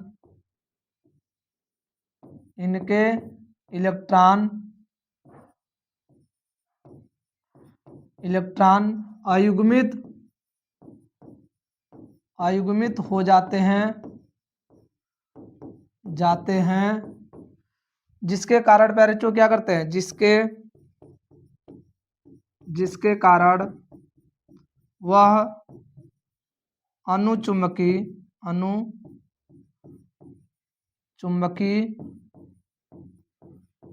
गुण दिखाते हैं। ठीक है, यह है क्रिस्टल क्षेत्र सिद्धांत के चुंबकीय गुणों की व्याख्या। याद रखिएगा, क्रिस्टल क्षेत्र सिद्धांत के चुंबकीय गुणों की व्याख्या। ठीक है, आप लोग इतने का स्क्रीनशॉट ले लीजिए। तो प्यारे बच्चों आज के लिए इतना ही। देखिए प्यारे बच्चों, आप लोग हमारे इस वीडियो को ज़्यादा से ज़्यादा लाइक करें, चैनल को सब्सक्राइब करें और इस लेक्चर को, इस वीडियो को ज़्यादा से ज़्यादा अपने दोस्तों में शेयर करें जो अभी कुछ तक नहीं पढ़े हैं, और उनको यदि शेयर कर देंगे वो देख लेंगे, आप लोग भी देख लेंगे, तो आपकी 12वीं बोर्ड की तैयारी एकदम जबरदस्त हो जाएगी। फर्स्ट बुक से चिंता खत्म, टेंशन से एकदम मुक्त हो जाएंगे फर्स्ट बुक के केमिस्ट्री के प्यारे बच्चों। ठीक है, तो आज के लिए इतना ही, तब तक के लिए ओके बाय, थैंक यू, जय हिंद।